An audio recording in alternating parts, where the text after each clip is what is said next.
Carmen Taylor of, I think it's Lavaca, Arizona. This is a shot. Goodness. It takes your breath away.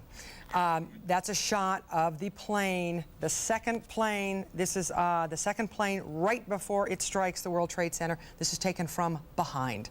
You can see the size now. That is actual impact. And from the other side, you couldn't quite see the size of the plane in comparison to the World Trade Center. From that angle, it's apparent when you think the magnitude of such a crash with a piece of machinery that large. Here it is again. I mean, really, actually, you can see how large it is. It's not hard to understand why a half an hour later, the World Trade Center collapsed. The two planes that hit the World Trade Center towers both took off from Boston, Massachusetts. One an American Airlines flight, one a United flight, both of them heading for Los Angeles. And obviously for the passengers on board to realize probably very soon after takeoff that they were not headed anywhere near California must have been terrifying in those moments. And then obviously for them, the 50,000 people and the tens of thousands of more who visit the World Trade Center, you can understand why now we have a death toll that may be over 10,000 people there in Lower Manhattan. That's what police in New York are saying. And when you look at the chronology and where the flights originated, Scott, they were all from the East Coast. Right. And they were all headed to the West Coast. Right. The one that crashed in Somerset County obviously had been leaving Newark and was going to San Francisco.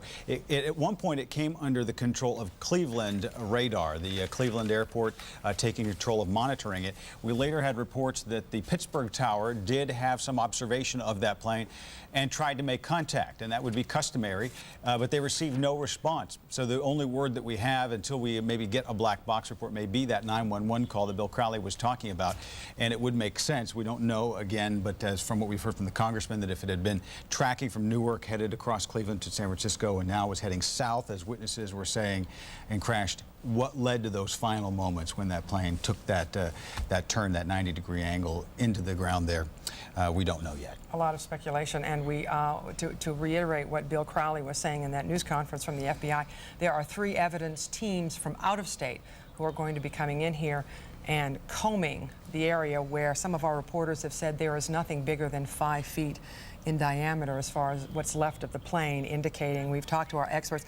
All right, we've just heard that Bob Full, the coordinator of the Allegheny County Emergency Management Team, is at the podium starting his news conference. My name is Bob Full. I'm the Allegheny County Emergency Management Coordinator. I've been asked by the county manager to give you a briefing of where we stand right now with the response to the airplane crash and assistance to Somerset County, as well as any information we have in regards to what's going on in New York and Washington, D.C. First off, let me say that I've just received a correspondence from Governor Tom Ridge and has asked that all county emergency operations centers remain open at least through the night to assist in coordinating with their local law enforcement agencies, any security issues, and other elected officials and emergency services personnel. The state's Emergency Operations Center is open and will remain open indefinitely.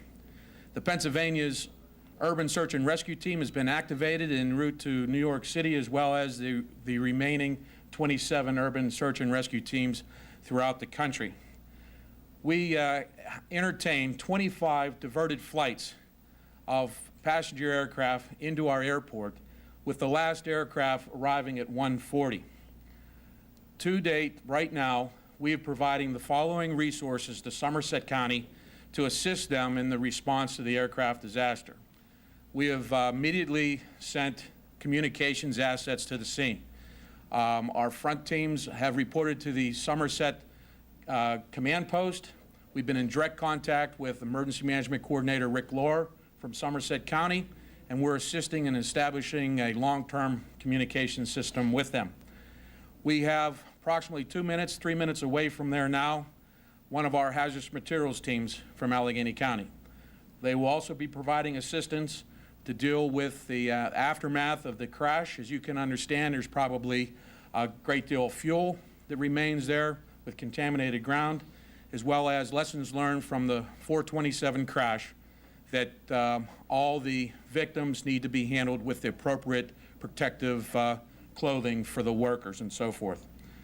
We are also in the process, and they're also en route at this time, sending an advance team from the county coroner's office to assist the Somerset coordinator and also the Somerset coroner in dealing with the mass fatalities there at the airplane crash site. We continue to deal with things here at our Emergency Operations Center. Our Emergency Operations Center here at Allegheny County will remain open through the night. We have a large contingent of law enforcement professionals, fire service, emergency medical services, health, public service folks, and so forth, in excess of 100 people here. We have the county manager present this time. Mr. Roddy's been here and will continue to be here monitoring firsthand what's going on.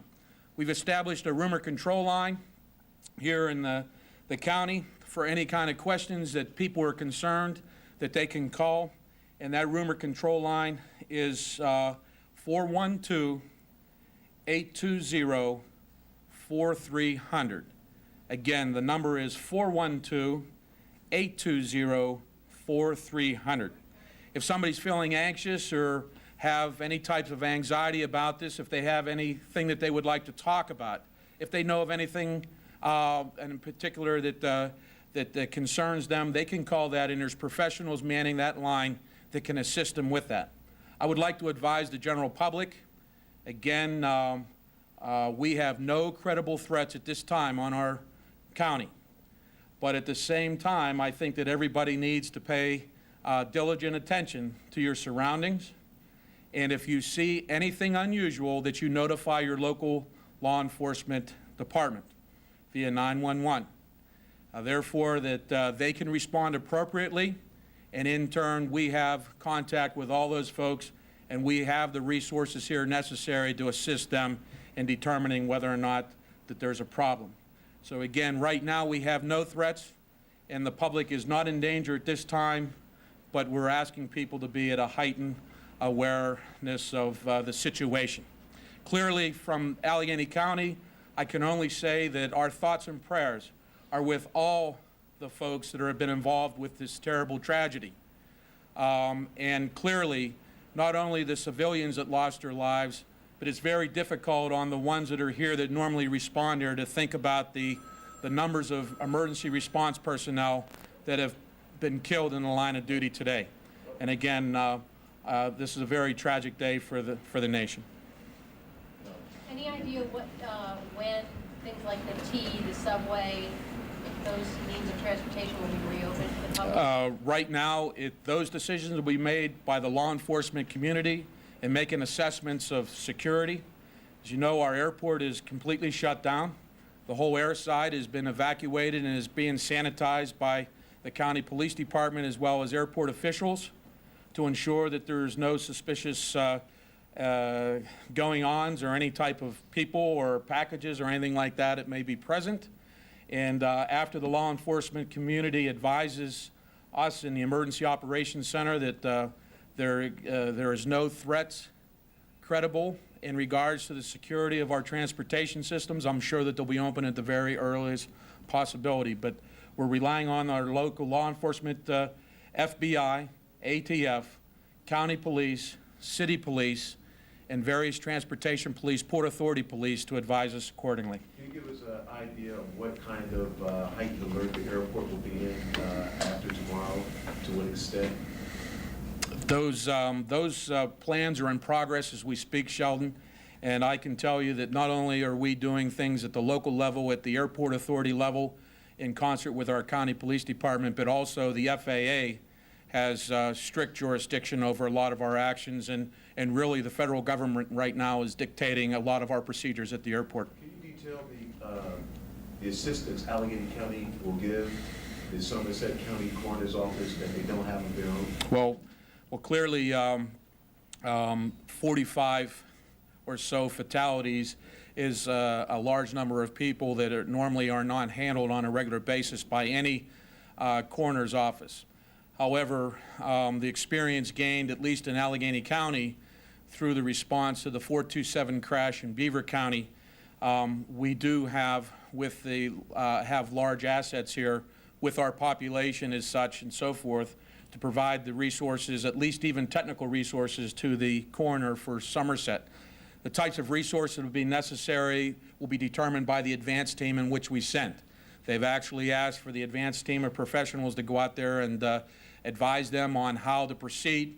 The scene, I understand, is, for the most part, is totally secured. And the Somerset officials are doing an outstanding job in coordinating all the federal resources and investigative teams coming in there right now. And so there's been no movement of any victims yet, and those will all be dictated by the National Transportation Safety Board in concert with the FBI and assorted other federal law enforcement officials. Are there any remains that are visible? We hear that there's no evidence of any remains being visible. It's certainly, from my perspective here, I can't really comment on that. I just think that I think the average person can understand that if you have a plane that falls out of the sky, you can only imagine what the responders on the ground are dealing with at this time. I know, again, it goes to safety, but people, county workers, city employees are sitting at home certainly wondering if they'll be showing up for work tomorrow. Any idea? Right now, those are the things that, those will be the issues that we'll be addressing in meetings here through the course of the afternoon and the evening. And those determinations will be made, again, in concert with the professional law enforcement community we have here in Pittsburgh and Allegheny County to advise us accordingly on the safety of the public. Again, a prudent response here is to be one of caution. We don't want it to be of overreaction, but certainly history tells us today that anything's possible clearly by just watching the media right now. So again, this is not something that I don't think any government's dealt with, and there's no historical background. This is not like dealing with a disaster of a flood or a chemical accident or a train crash or a truck crash. This here is something extremely unusual, and we'll have to deal with it from a very special perspective. Mr. Roddy has told us of the call coming from the airport about no communication with a large plane. Was there a concern initially that this plane could be headed to Pittsburgh? Yes, there was. I can confirm that the fact that I had dialogue with our airport officials shortly after this event occurred. We notified the county manager's office and Mr. Roddy's office that what was going on, and as everybody was, we were watching the national news networks and what was going on with the World Trade Center. And as we begun to ramp up our plan, one of my first calls was to the airport to make sure that they were on board, and at the same time, the airport was already making provisions. We had made, through our plan, the contact numbers and so forth, and it was just a short time after that that I was notified by the airport authority officials that, in fact, that our TAR at our airport here at Pittsburgh International was tracking a plane that they had no communications with whatsoever, and they had made a decision to take all protective precautions for the people in the TAR and also the airport, and they were advising us accordingly, at which time I made... Well, you just heard... Well, first, this morning I pulled into the Capitol around 8:15, and I was approached by the Capitol Police that there was a bag or a package of some sort. They thought there was explosives in that package and told me to leave the ground, so I jumped in my car and went over to Cannon, where my office is located, and I was going to the Capitol dining room before the legislative day to have some breakfast, so I went to the cafeteria, and about 9:15, I was in my office when we first heard of the explosions in New York City at the Trade Center, and saw on television as the second plane hit, and then a few minutes later, we heard that the Pentagon had been hit. I looked out my window on C Street, and I could see the smoke and fire coming out of the Pentagon, and shortly thereafter we were asked to evacuate the Cannon office building. I've been in one briefing meeting, didn't learn much. There were about 25 senators and 4 House members at Capitol Police Headquarters here, only about a block from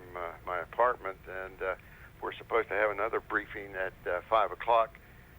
Joe Lieberman was heading the senatorial delegation, speaking on the phone with Tom Daschle and Trent Lott. We didn't know where they were. Someone had taken the House and Senate leadership to an undisclosed location, and we're presently waiting for a conference call, a bicameral conference call here at 6 o'clock. So that's the best I can tell you. Congressman Mascara, Yeah. when you were asked to leave and did so, describe the situation in the streets. Were people leaving panicked, or was it calm? Well, not at that time. We have those kinds of alerts down here on occasions. I didn't even get excited about it. I said, you know, it's best to get out of here. The Capitol Police said to leave. I left, but when we were told after the Pentagon was hit, and we were told to evacuate the Cannon office building, I went out onto the streets. It was pandemonium. There were police all over the place, and ambulances and fire trucks, and people just trying to get out of the way to get into their cars to leave Washington, D.C., and it was chaos, I guess you could use that word. That would not be hyperbole. Did you feel any danger there? Well, I sure did. We knew at that time that several planes, had hit the Trade Center, and then one had hit the Pentagon, and we had heard that there were other planes. Subsequently, we found out that a plane went down in, I believe, Somerset County, and it was said that that plane was headed to the Camp David, and then you heard rumors that plane was headed for the Capitol. So we really didn't know whether there were more planes in the air. And in fact, we're talking about perhaps meeting later on this evening, but there's some concern that maybe we should meet someplace other than in the Capitol. Might be good advice. Yeah. Well, you know, the senators and House members were saying, you know, we have to let the American people know that this government's going to continue to run in spite of the terrorists, but I think we've got to use common sense and make sure that we deliberate in maybe some undisclosed places. Rage, horror, sorrow, you name it, you feel it, nauseous. It's a pretty difficult time for literally thousands and thousands of people who are directly affected, but this will obviously indirectly affect every single American. And I wanted to take this opportunity to ask Pennsylvanians at this time to help our neighbors. They need help with our prayers. A little divine intervention at this time will go a long, long way, but we need to do even more than that. I've talked to both Governor Gilmore and particularly Governor Pataki. I'm going to ask Pennsylvanians to donate blood. There are literally thousands of injured people, particularly in New York City, that we know of. We don't know of how great the carnage is in the Pentagon, but we know it's enormous, horrific proportions in New York.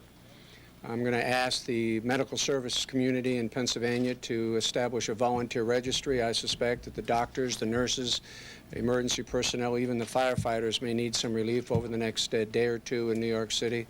I hope as neighbors and fellow Americans we are prepared to respond that way as well. Pennsylvania should also know that our Emergency Management Operations Center was activated at 9:30 this morning.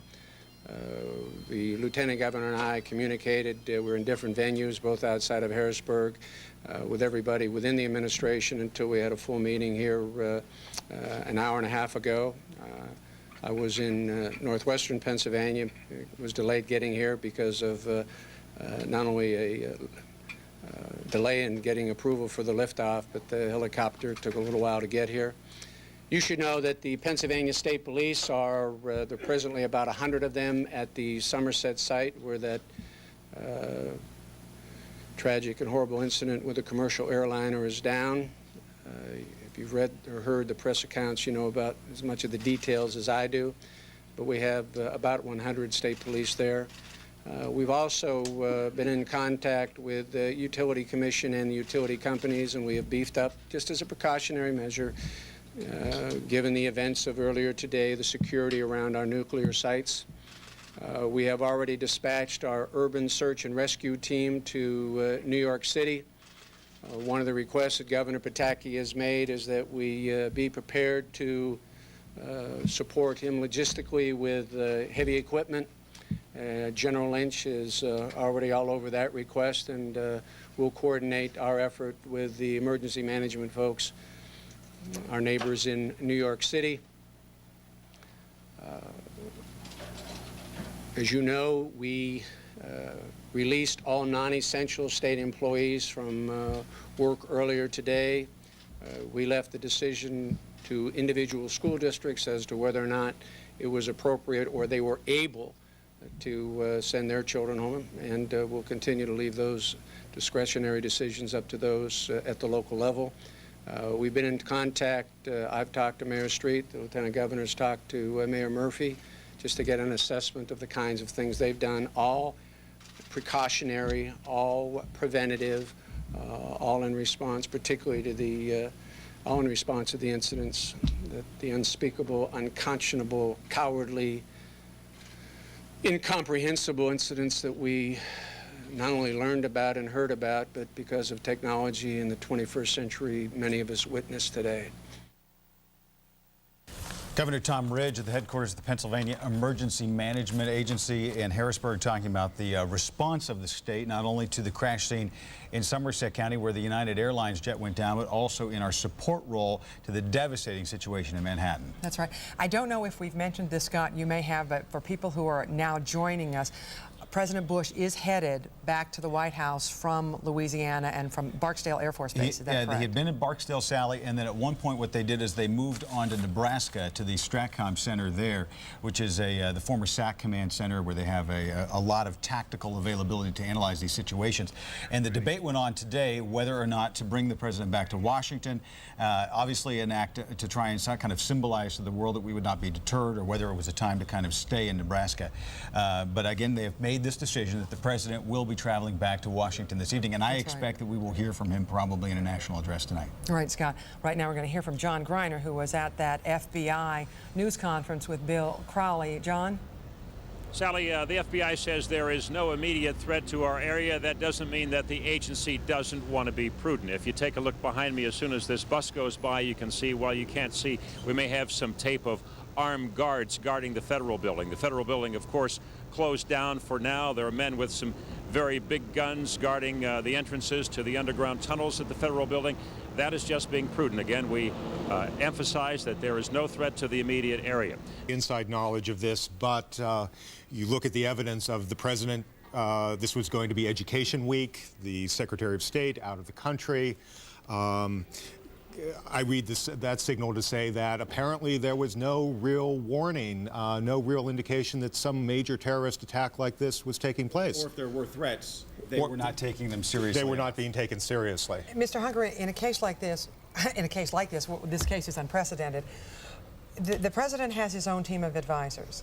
Does he pull in every mind that he can, you know, whatever the party, whatever, you know, wherever they come from, and as much advice as he can get from our allies and from other nations in a situation like this? How does it work? How do the discussions evolve? Well, a case like this is challenging because you've not only got the military and the Defense Department, the generals and the colonels, but the White House has to coordinate, and the president has to coordinate the intelligence community, which itself is... I'll tell you one thing breaking just right now. We're just getting word that the United States, the federal government, is saying that they are officially saying that Osama bin Laden is a suspect as the plotter in this. And when you think of people that would have the capacity to organize such a massive act of terrorism, you have to think about him. My question to you is this. I asked Rick Santorum, how do we respond in a measure that would meet this magnitude? And he called for a disproportionate, I mean, something in extreme, even over and above what we've seen here. How do we do that against Osama bin Laden? Well, first of all, you assemble the intelligence so that you know that you're going after the perpetrators. Right. And we clearly, perhaps they have done that already, perhaps they haven't. But the challenge with terrorism is, in a case like this, where no one has stepped forward, is we have to have some degree of confidence, and we don't have to be 100% certain, but we have to have some degree of confidence that we know who did it. And then we go after them, and we arrest them, we take them out, but they have to be punished. All right. Obviously, bin Laden has amazing resources, but did he have enough to pull this off without the backing of what we call terrorist nations? I mean, is it possible that there's a nation that backed him in this? I'm asking you to speculate. I'm sorry. But I mean, Exactly. that's also that's always been what many people in this country have maintained, is that many of these individual terrorists are backed by certain nations in the Middle East.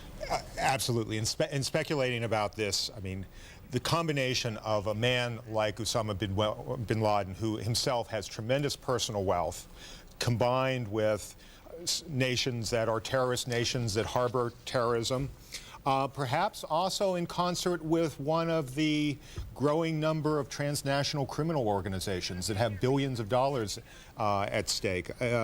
These are powerful combinations that bring vast resources potentially to bear. And it's clear that the organization that did this today was tremendously sophisticated. All right, thanks very much, Mr. Hunker. Jeff Hunker from Carnegie Mellon University. Again, as we're talking about who may be responsible for this attack that has left perhaps more than 10,000 Americans dead, and a tri-fold attack in New York City and Washington, and perhaps an even attack on Camp David that fell short, ending up in Somerset County. In fact, our Mike Clark and Michelle Wright are now out in Somerset County near the crash scene. I believe that we have them and are able to go out to that scene. Mike, Michelle? The Red Cross, that's a Red Cross tent over there.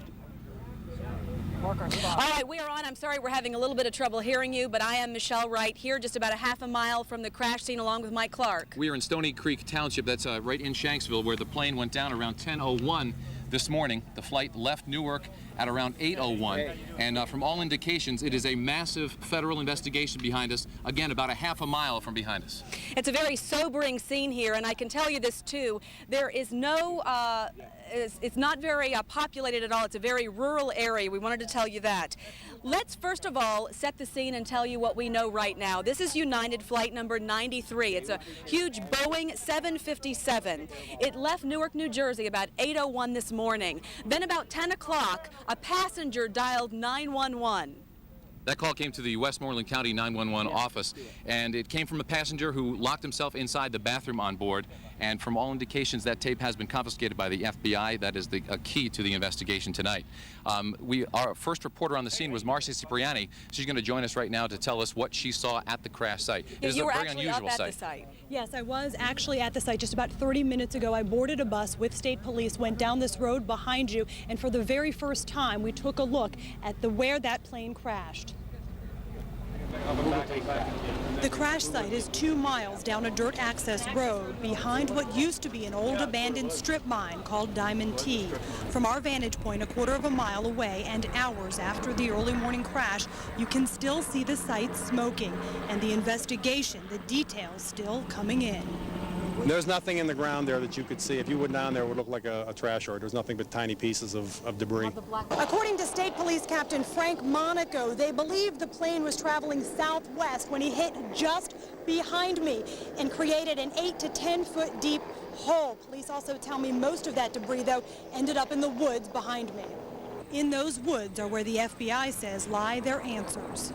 It's a lot of pieces of metal and aluminum and whatever the case may be, fabric.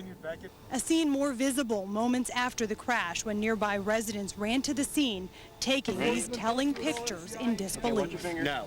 I just was in the area and I heard a boom, and I followed the smoke over to the crash site and came upon this.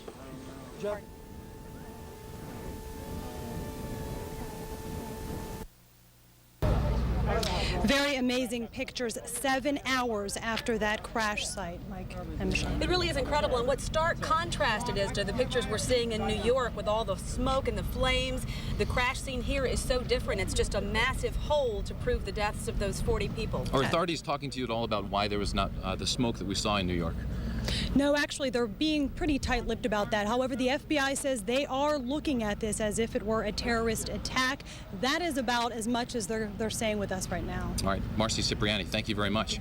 And Mike, right now, let's take a look at what's happening right now. Like I said, this is a very rural area. We are literally in a cornfield right now, about a half a mile from the crash scene. The Red Cross has set up a large tent, and buses are taking reporters and photographers down to the crash scene to bring you these pictures of what we're showing you. And we are anticipating this investigation to take days. They're bringing in generators and lights and setting up tents again. Just a massive federal investigation. For more on what we saw this afternoon, Susan Kopen brings eyewitness accounts to the terror people saw just before the crash. Yeah, a lot of people actually saw this plane. Right, and the thing is that these people were sitting at home, they were hearing on the radio, they were listening to reports, watching on TV about everything going on in New York City and Washington, D.C. Now they're stunned, they're shocked to realize that part of this terrorist attack ended here in rural Somerset County. All right, well, let's hear from your eyewitnesses right now, Susan. Thanks. The first to see the plane go down, a coal miner and a woman looking out her window.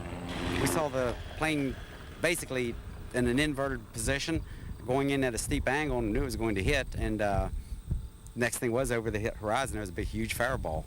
That's what it was. I'd say at least 400 or 500 feet in the air. I heard the plane sounded extremely low, a lot of noise coming from it, but the engines were running.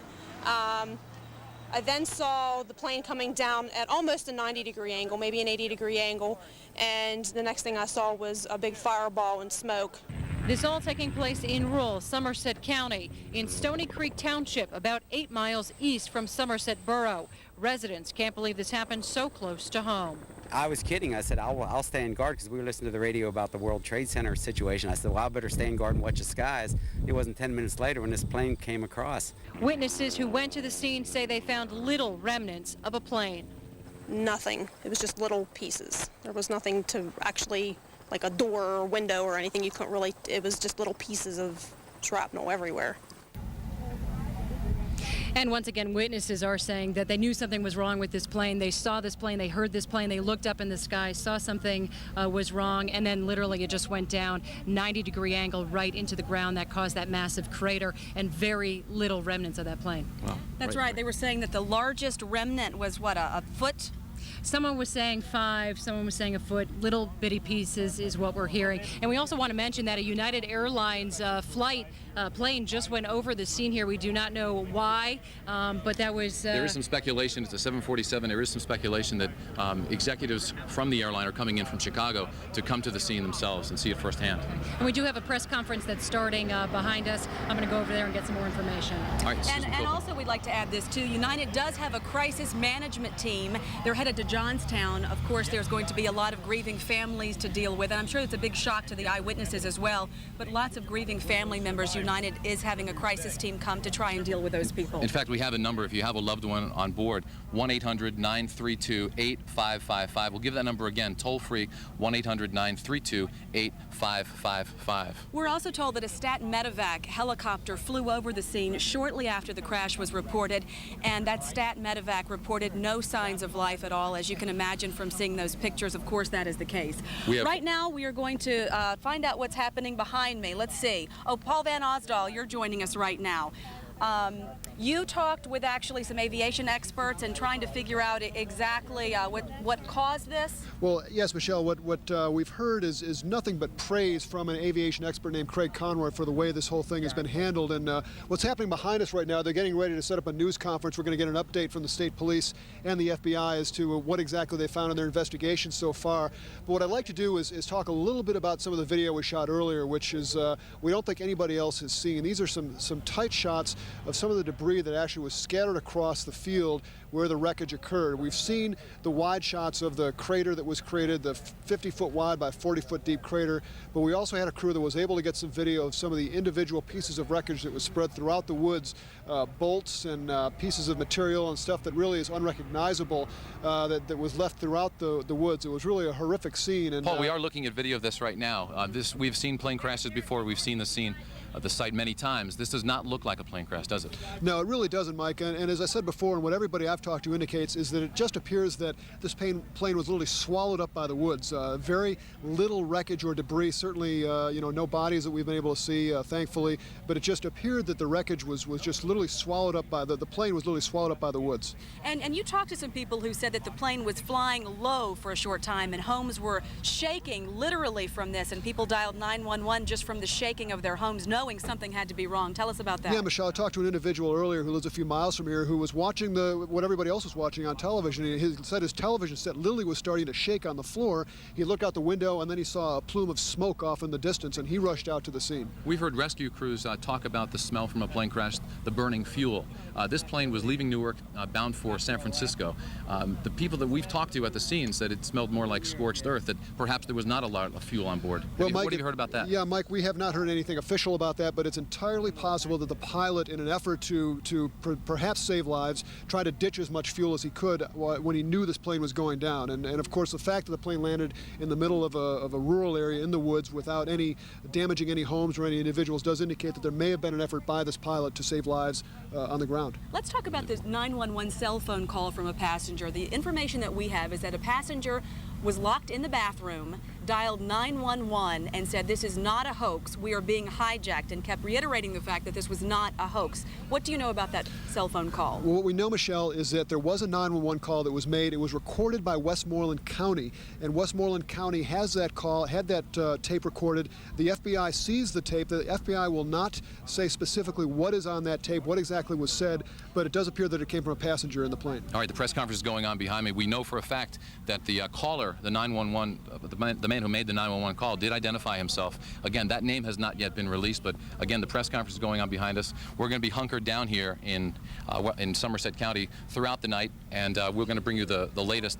The last bit of information we heard from Governor Ridge, that Governor Ridge is en route to the scene. And again, Scott and Sally, we're going to throw it back to you and get back to you just as soon as we get more information. All right, and as they said, there is a news conference going on there now, and we'll bring you more information from that. It's an FBI news conference on the crash site. Scott? We're not getting any official confirmation from the FBI here about the intended destination of that plane and the quote from the congressman from Virginia that this could have been intended to go to Camp David.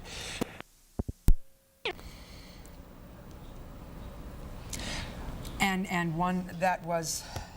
We were talking. Assume the United Airlines jet. There was, but one was an American and one was a United plane. Both, again, had left Boston. This video, ABC News exclusive images, and obviously in New York City, where so many people have the impact of the planes, that really stunned everyone that watched. I don't know if we have audio to this tape.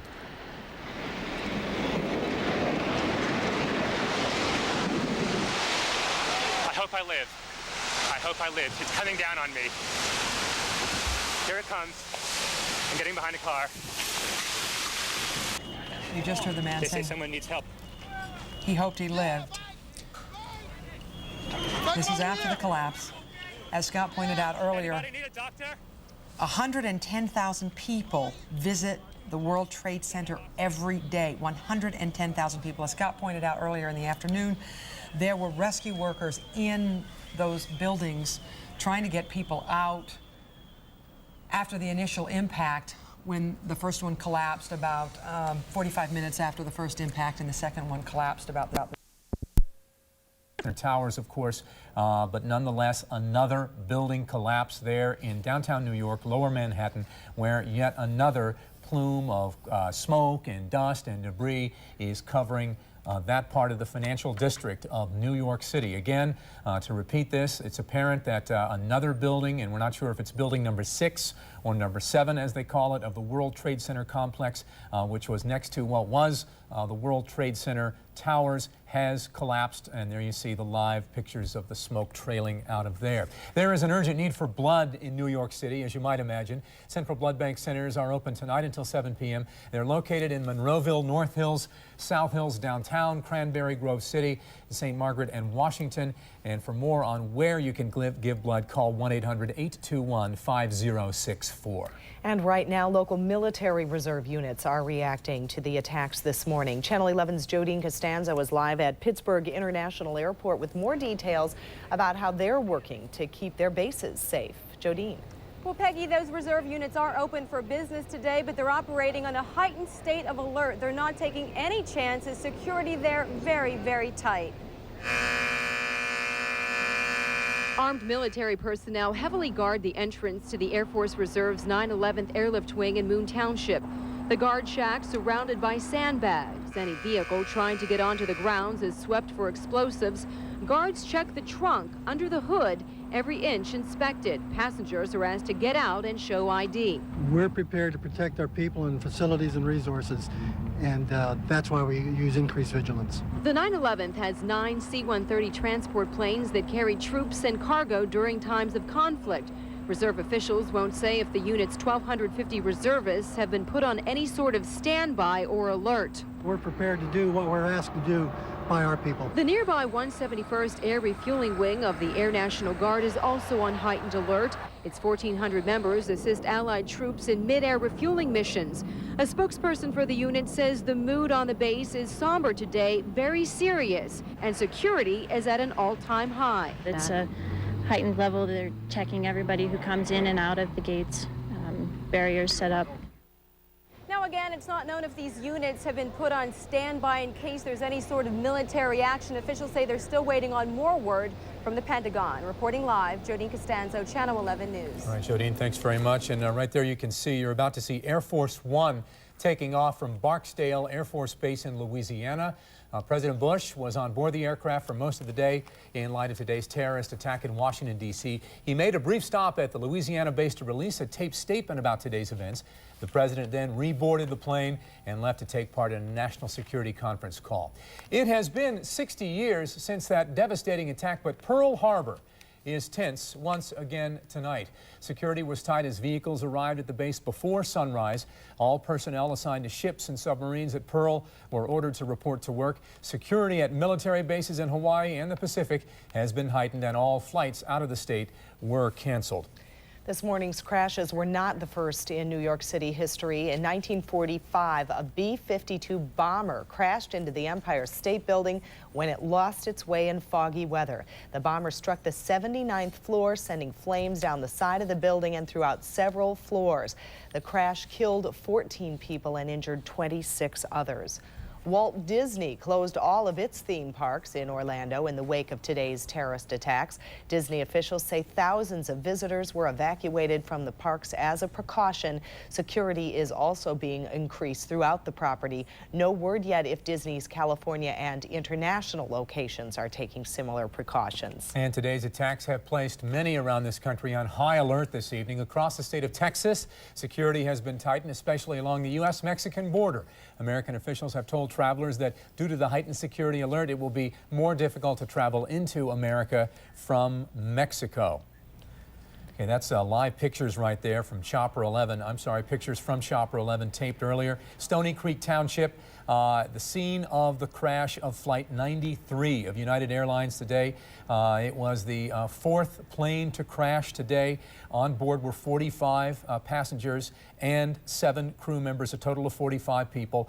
And this left just a gaping black hole in the ground. Little is left to tell you that a plane crashed there, but all lives were lost on this, and it's believed a terrorist was involved in that one, Peggy.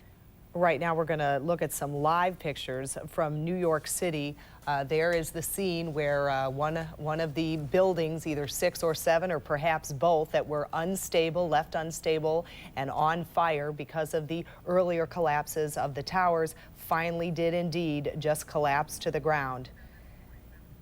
And we've just been told that is Building 7. It is a 47-story building.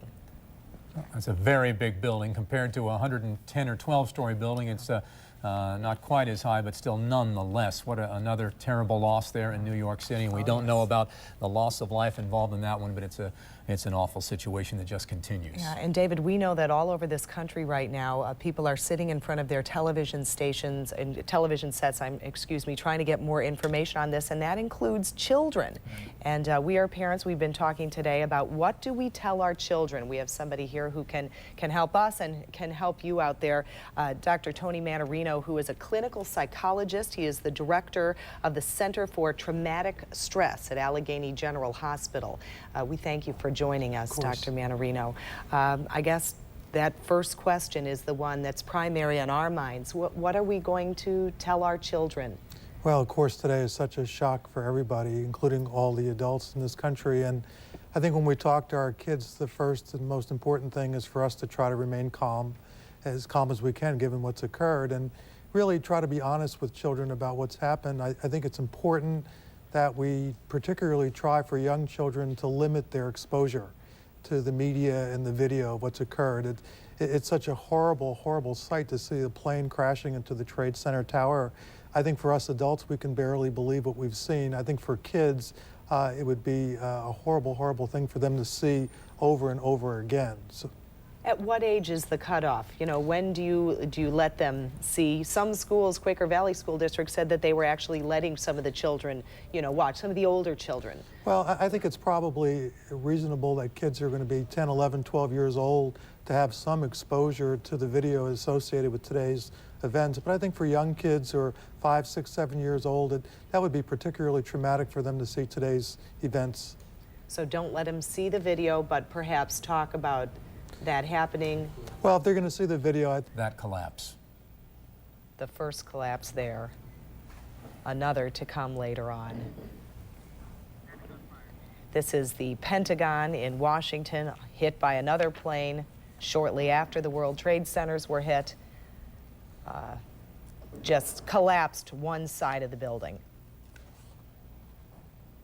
And then later on that very morning, this morning, so close to home, United Flight number 93 crashed just 80 miles southeast of Pittsburgh. That plane went down in Stony Creek Township, Somerset County. The crash left an enormous crater in the ground. Most of the plane was destroyed. Very, very little left of it. There you see the black crater in the ground. The largest piece of debris recovered, only 5 feet long. There are reports that one passenger called a 911 dispatcher from a bathroom on that flight. The call allegedly the caller, I should say, allegedly told the dispatcher the plane was hijacked and the phone call was not a hoax. He repeatedly said that. The FBI has confiscated that recording and that phone call. All right, we have continuing coverage of the investigation into that crash. Go back. Okay, apparently we do not have the picture. All right.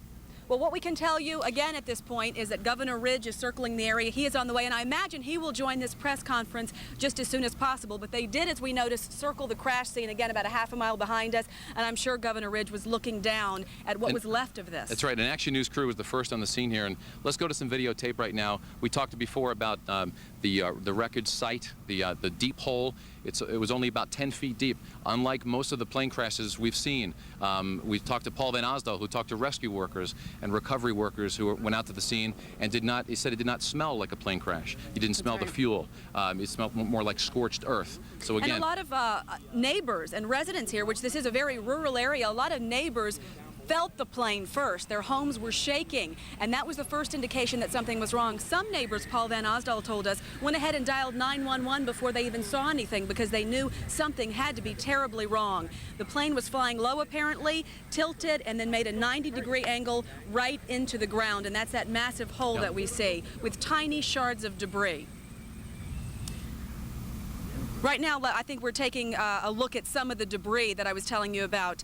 Very, very small pieces, not much left of this, but it is a crime scene. The FBI, the FAA, state police are all here. Hundreds and hundreds of investigators are here on the scene. the FBI will be looking to see if the flight data recorder is intact, but looking at these small pieces of wreckage, you doubt that something like that could survive. While we're waiting for this press conference to begin, I want to bring in an aviation expert that we've talked to many times in the past, Craig Conroy. Step on up here to where we can see you. What can you tell us? You are an aviation expert that I've talked to a lot during the U.S. Airways merger talks.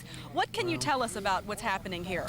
Well, Michelle, by the size of the hole, it would appear as though the plane impacted at a very steep angle, that it was obviously not a normal trying to land on that flat strip land where the coal had been stripped. Looks as though it was driven into the ground. Could conclude from that one of two things. Person was trying to avoid a populated area, knowing that in a matter of minutes they could be in the eastern suburbs or in Pittsburgh. So if the pilot so you're did saying that, the pilot intentionally did well, I that, don't know likely? that. I hate to speculate, but I mean that would certainly be an alternative. The other thing is it was totally out of control, but it was on instrument rating, and it was on instruments. It would certainly have not probably come down anywhere near here with the kind of fuel that a plane like that leaves the New York area with. They'd have enough fuel to get across the country and probably another 1,000 miles back. Sure. That plane's 110 tons. Let me interrupt you for 1 second. What is the protocol in an incident like this for pilots? Do they have any protection? Are they allowed to carry weapons? Can they fight back? Do you know that? No, not normally they don't. There's the Sky Marshal Service that does an admirable job, but as we said, this is beyond the worst case chapter in our book, the Atlantis Plateau for crisis management where 2 planes would crash into a stadium or a building, but this obviously 4 in the same days beyond belief. Talk about the flight path. It left Newark at 8:01 this morning bound for San Francisco. Should it have been in this area at all? There was some speculation that it was headed for Camp David. Well, I hate to speculate on something like that. This would be within the realm of a normal flight path, but 2 hours from Newark isn't a normal time for a plane to be this far west of Newark. It certainly should have been much more west than this. Have you been able to go up and look at the crash site yet? Yes, I just returned. How typical is that for a crash? It just seems so amazing to just think that all that's left of this plane is this giant hole. Right, probably about 35 feet deep, and with little charring around the northwestern corner of it.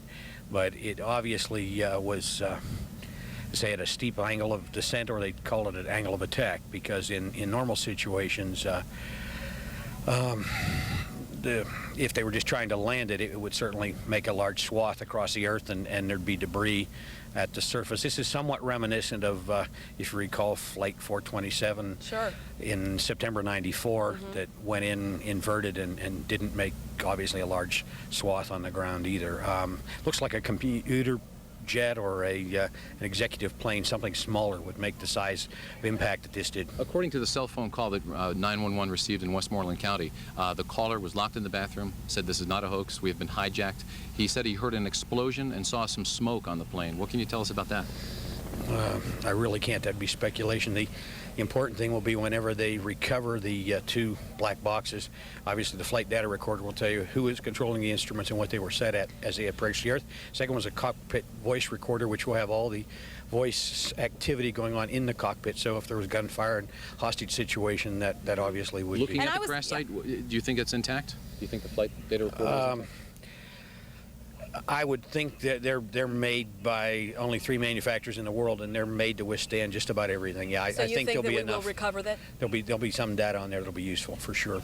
What is the protocol now in terms of the investigation and something like this? The FAA comes in. NTSB, it is a criminal investigation, so right, the FBI is here. The FBI, the ATF is here, and those things. We studied basically aviation from a malfunction mechanical problem. We don't speculate on the terrorism, and that's not our areas of expertise. So in that area, normally when there's a plane crash, there'd be token number of people along that line involved just to do their job. But with this obvious, unbelievable situation today, our hearts go out for everyone who's losing friends and loved ones. It's just in our lifetime, I don't think anyone in America could even visualize a day like today. You are in touch with so many pilots and union members of the airlines and the airlines themselves. Have you had a chance to speak with anyone about their feelings on this? Candidly, no. But this is one of the things. I did see a fella from my church, happens to be with a critical incident stress debriefing team, and he's here already at ground zero, because the other thing is the workers go through just the same as battlefield trauma. When they do get into the recovery phase, that it's a very stressful situation. And of course, the people from the gate attendants on through the people who throw the luggage under the planes, they lose friends. This is a friend of theirs they see 3 times a week at the gate, and so it's more than just an incident. They're all strangers until you realize that they all have families and loved ones. This early in the investigation, what are federal investigators looking to learn this early? Well, I think the first thing would be as soon as they can retrieve the black boxes, and it looks as though that would require some physical machinery, backhoes and things like that to go in and dig that out of the area. What is the time frame like in terms of recovery? I would think they'd want to probably have those instruments back in D.C. within 48 hours. Ideally, if they get them back, I doubt they'll retrieve them tonight, but I would hope they would.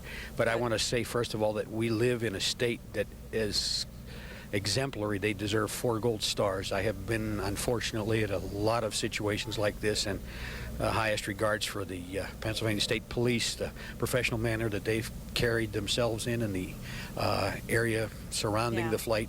You know, we went through 6 checkpoints, I think, to get here, didn't we? Yeah, the road here is closed. You know, it's been done perfectly, perfection by the textbook, and the Betsy Malice and the people from DP and everyone else. I talked to Betsy. We're going to talk to her in just a few minutes, but right now we have to wrap it up. Thank you, Craig. Craig Thank you so much, Conroy, Deborah. for joining us. Nice to talk to you again, as always. I'm sure we'll be talking to you again.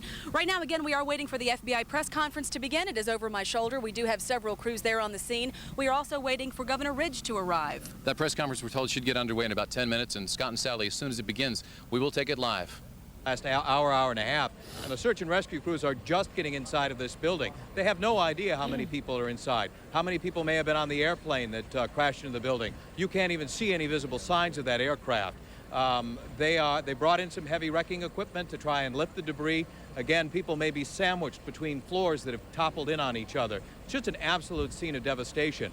We understand they have managed to account for the Secretary of Defense, who was in the building, apparently assisted with some of the rescue efforts. He is now in a command center, still inside the building. We're expecting him to come out and talk to us shortly, and they have accounted for the Joint Chiefs of Staff. But beyond that, they don't know how many people were in this building. There is one bit of good news, though, and that's that this side of the building was under renovation at the time of this incident. Many of these offices may have been empty, but they don't have any idea how many. And of course, some of the offices that were empty may have had construction workers in. It's going to take hours, probably days, maybe even weeks before they have an idea of how many people were inside this building. Mike, thank you very much. I'll ask you a quick question here. Those old government buildings in Washington, D.C. are some of the most solid you'll find anywhere. And you tell us that that plane went all the way to the center core of the Pentagon? Almost to it. If you think of the Pentagon, it's actually a building inside of a building inside of a building. There are 5 rings of offices inside, starting with A in the middle and going to E on the outside. It plunged through E all the way into C, so that's almost into the core of the building, doing extensive damage. One other note that I wanted to give you, and that is that there had been some speculation that the crash in Somerset County may have been the result of a U.S. military jet shooting that passenger jet down. The military, however, says categorically that was not the case. Okay. Hey, Mike, I know you're a reporter. You're in reporter mode right now, but just as an American citizen, as somebody who lives in the Washington area and works there every day, this must have been a terrifying day for you. It's probably not been so terrifying as it has been sickening. Now, those of us who work in Washington know that this is always a possibility. We've all been through bomb scares, had our subway routes shut down because of bomb scares, have been evacuated from buildings.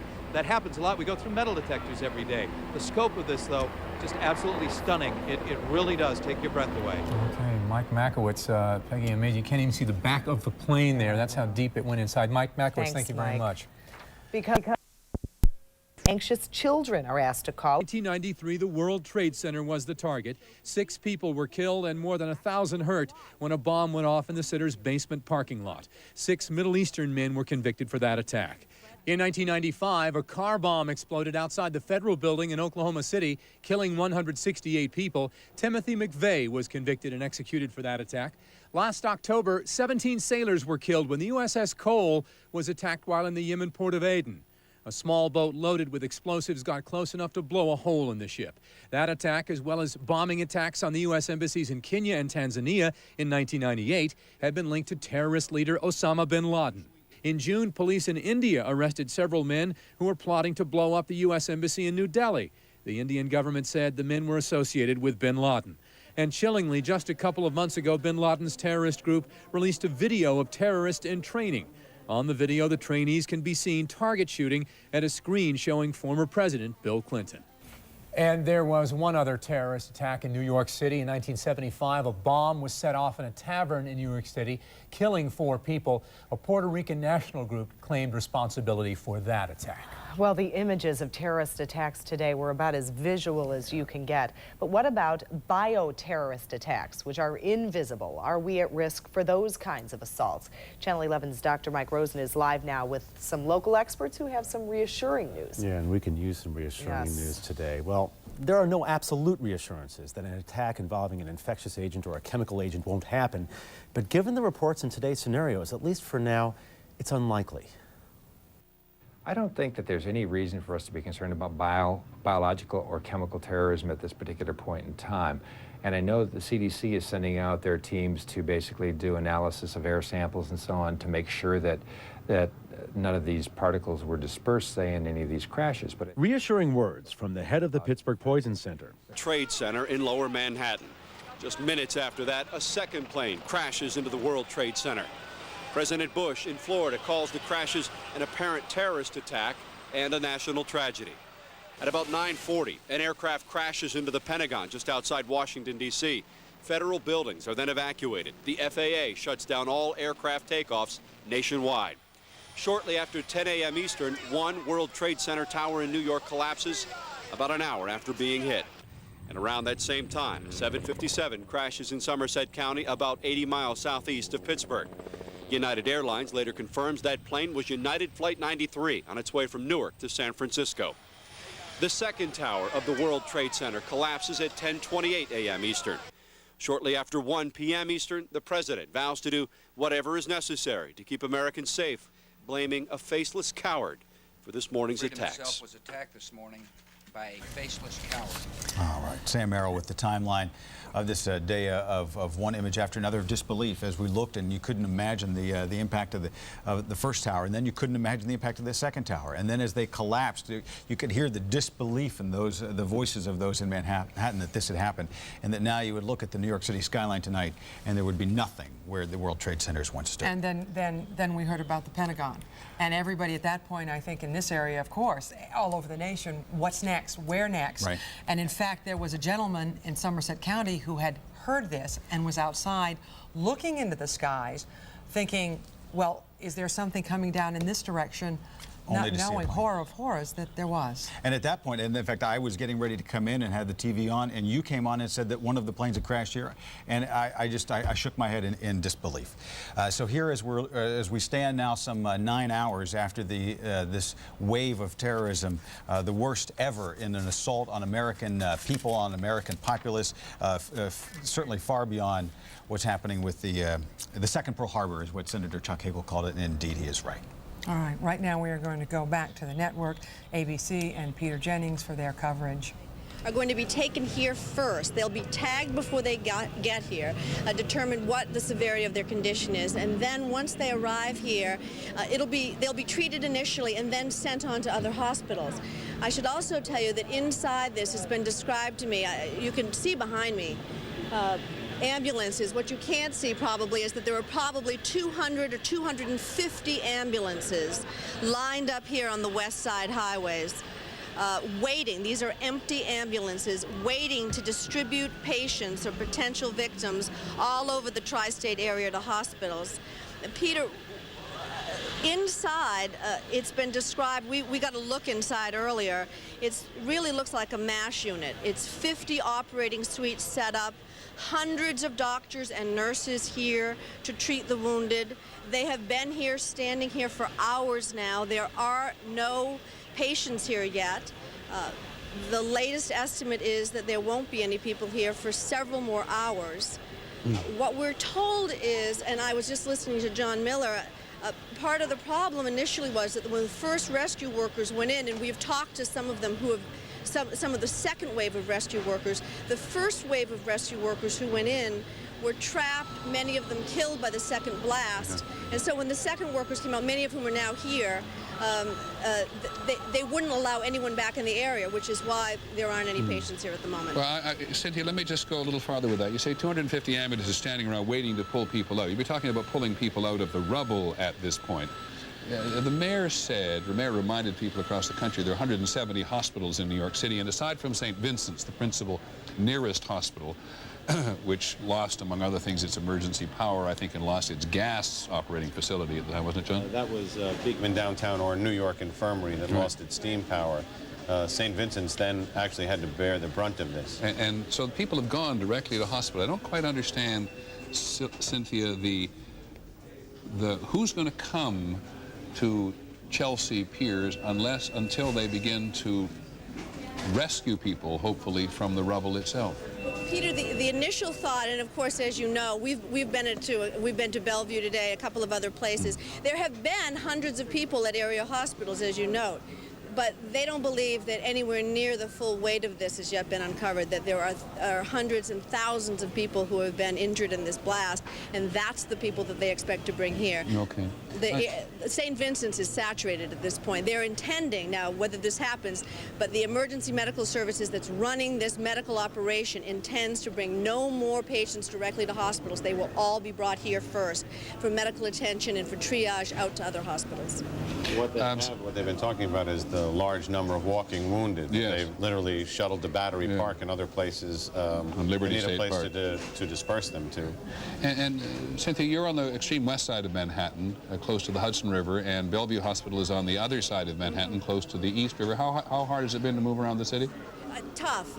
You know, strange though, Peter, because there are lots, you know, thousands of pedestrians earlier in the day, people trying to get anywhere. But as we came down Fifth Avenue, we were the only car for blocks and blocks and blocks. You could see all the way down Fifth Avenue, thousands of people walking on the sidewalks, and you could see the plume of smoke at the end where the World Trade Center used to be, and you could smell the smoke. Okay. So the city's strangely empty, but you know, of cars, but not of people. Let me go downtown to ABC's Bob Jamieson. Bob. Peter, as you may know, number 7 World Trade Center collapsed a short time ago. I'm not sure whether you've reported that yet. We reported it, Bob, and we saw it. You did see it, so you know that has collapsed. Additionally, we understand that the Millennium Hotel, which ironically was the Vista Hotel that was damaged during the 1993 bombing of the World Trade Center, now a Marriott, is also severely damaged and in danger of collapse and may indeed be on fire. And additionally, it is being reported that the Rector Street subway station, which is beneath the World Trade Center, has also collapsed. That cuts off, of course, the number 1 and number 9 subway lines, which run from lower Manhattan to upper Manhattan on the west side along Broadway. Right now, NBC News will be bringing you the latest on the attack on America. And as David said, we're going to be bringing you the very latest developments on Channel 11 News, also on the Pittsburgh Cable News Channel. So for those of you who want to continue following us or would like to talk to us about today's events, please give us a call at 333-PCNC on the Pittsburgh Cable News Channel. Sometimes it makes you feel better just to talk about things, and we're here to listen to what you have to say. And I did mention WPXI.com. We have extra coverage on our website there. So log on to that if you need more information there. In the meantime, let's join NBC Nightly News with Tom Brokaw. Attack on America, a special edition of NBC Nightly News. Terrorists declare war on the United States, hijacking jetliners, crashing them into New York's World Trade Towers. Another airliner into the Pentagon, threatening the seat of national power. Thousands likely dead. Downtown New York in chaos. America wondering, what next? On Midtown Manhattan, and tonight America is at war with terrorists after a stunning series of attacks today against targets in New York and in Washington, D.C., the World Trade Center and the Pentagon. The terrorists used hijacked civilian airliners and their passengers as guided missiles in their attack. The most serious attack on this country since Pearl Harbor, and tonight, the dead still are being counted. An unknown number still are missing. At this hour in this war, another development. There are reports out of Kabul tonight, the capital of Afghanistan, of explosions. But the Pentagon and the CIA are flatly denying that the United States had anything to do with those explosions. This has been one of the darkest days in America, and it is not yet over. Here at home now, a quick look at the locations where the 4 airliners hit. The Twin Towers of the World Trade Center in Lower Manhattan, 20 minutes apart. Then, within an hour this morning, the Pentagon. And then, the final crash just minutes later, about 80 miles southeast of Pittsburgh, 266 people on the 4 airplanes alone, all presumed to be dead. At the World Trade Center, even more than 9 hours now after this disaster began, officials do not know how many people were killed, how many still are trapped in all of the rubble. We do know that on most days there would be at least 20,000 people at work in the World Trade Center at the time that the airliners crashed into those Twin Towers Another 90,000 could be expected in the vicinity of those towers in the course of an average workday. And of course, scores of police, firefighters, and other emergency personnel were in the area when the buildings came down. We're going to get the view now from the White House and our correspondent there, Campbell Brown, also from the Pentagon and from Jim Miklaszewski.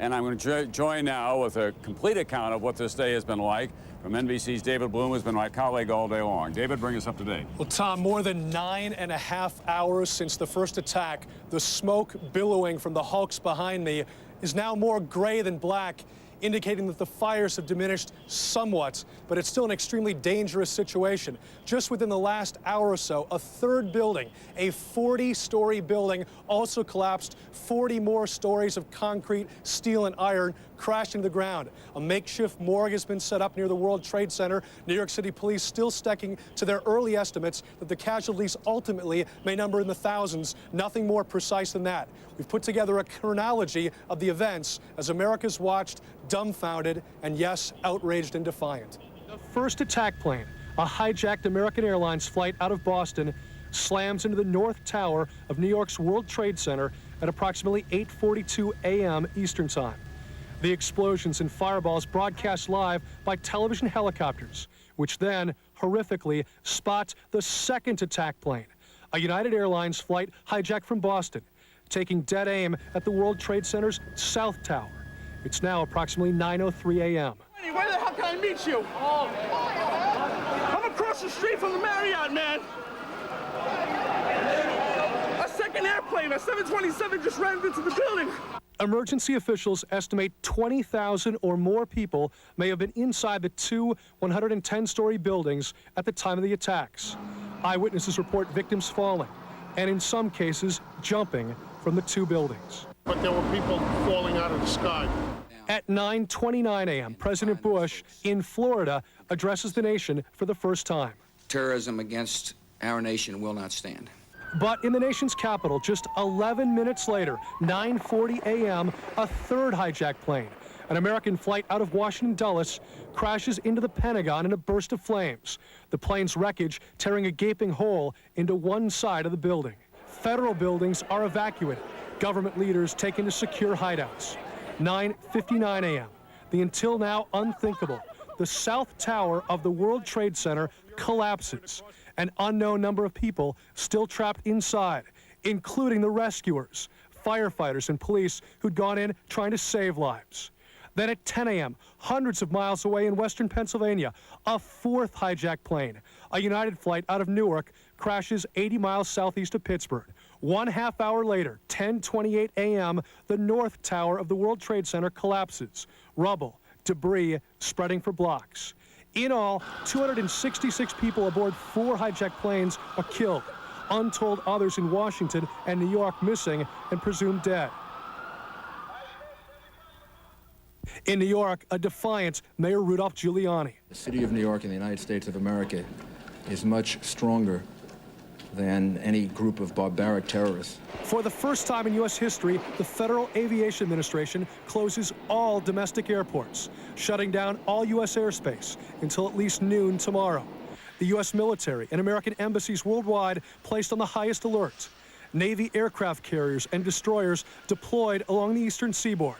The president, now in Louisiana, speaks for a second time. The resolve of our great nation is being tested. But make no mistake, we will show the world that we will pass this test. The president is then taken to the Secure Strategic Air Command in Nebraska, meets with his national security team via teleconference before boarding Air Force One to return to Washington. But in New York late this afternoon, a third damaged building, the 40-story World Trade Center number 7, also crashes to the ground. And emergency officials allow the first camera crew from NBC News inside the smoking hulks of the Twin Towers. Ground zero, cars overturned, steel torn apart, glass shards, small fires still burning. The very picture America most feared, the image terrorists most wanted. As to who might be responsible, a senior American intelligence official tells NBC News tonight that they are now, and I'm quoting here, 90% certain that Osama bin Laden, the Saudi-born terrorist, was responsible for today's attack. This official tells NBC News, quote, "This is not just surmise, this is new information." The president plans to address the nation from Washington, D.C.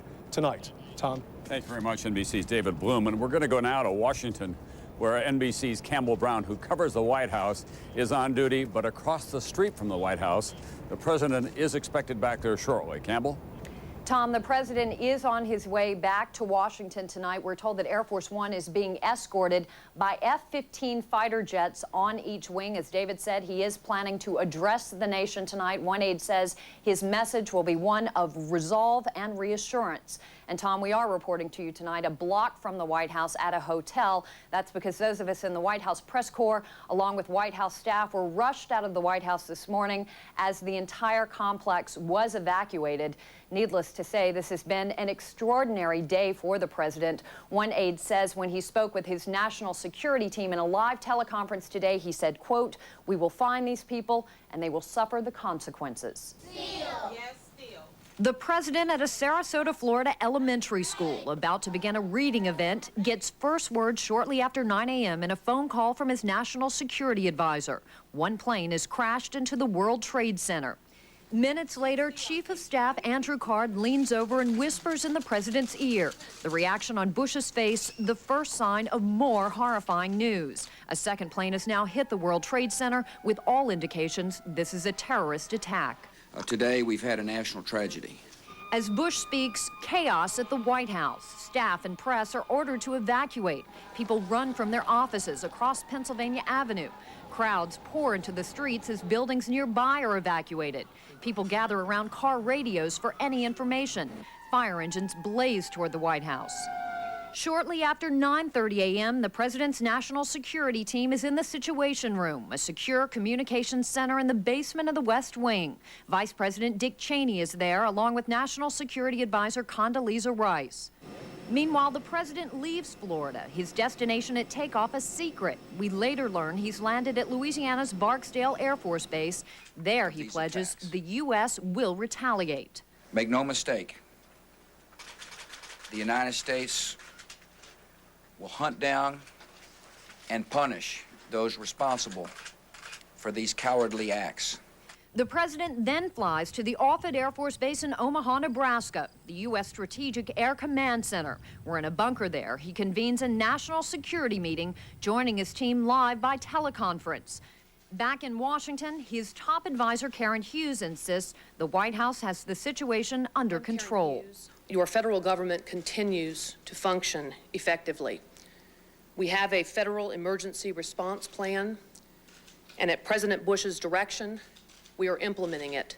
By telephone, the president calls New York Mayor Giuliani and New York Governor Pataki. He also speaks with First Lady Laura Bush. The First Lady and Bush's two daughters are also rushed to secure secret locations. Mrs. Bush, on Capitol Hill when the attacks began, tries to offer words of reassurance. Well, parents need to reassure their children everywhere in our country that they're safe. We have just learned that Air Force One has safely landed at Andrews Air Force Base just outside of Washington. From our vantage point, we can see sharpshooters on the roof of the White House tonight, Secret Service patrolling the grounds, police cars driving up and down Pennsylvania Avenue, the White House in a lockdown as we wait to hear what the president has to say to the nation. Tom? Thanks very much, NBC's Campbell Brown. And there are so many questions, but a major question tonight.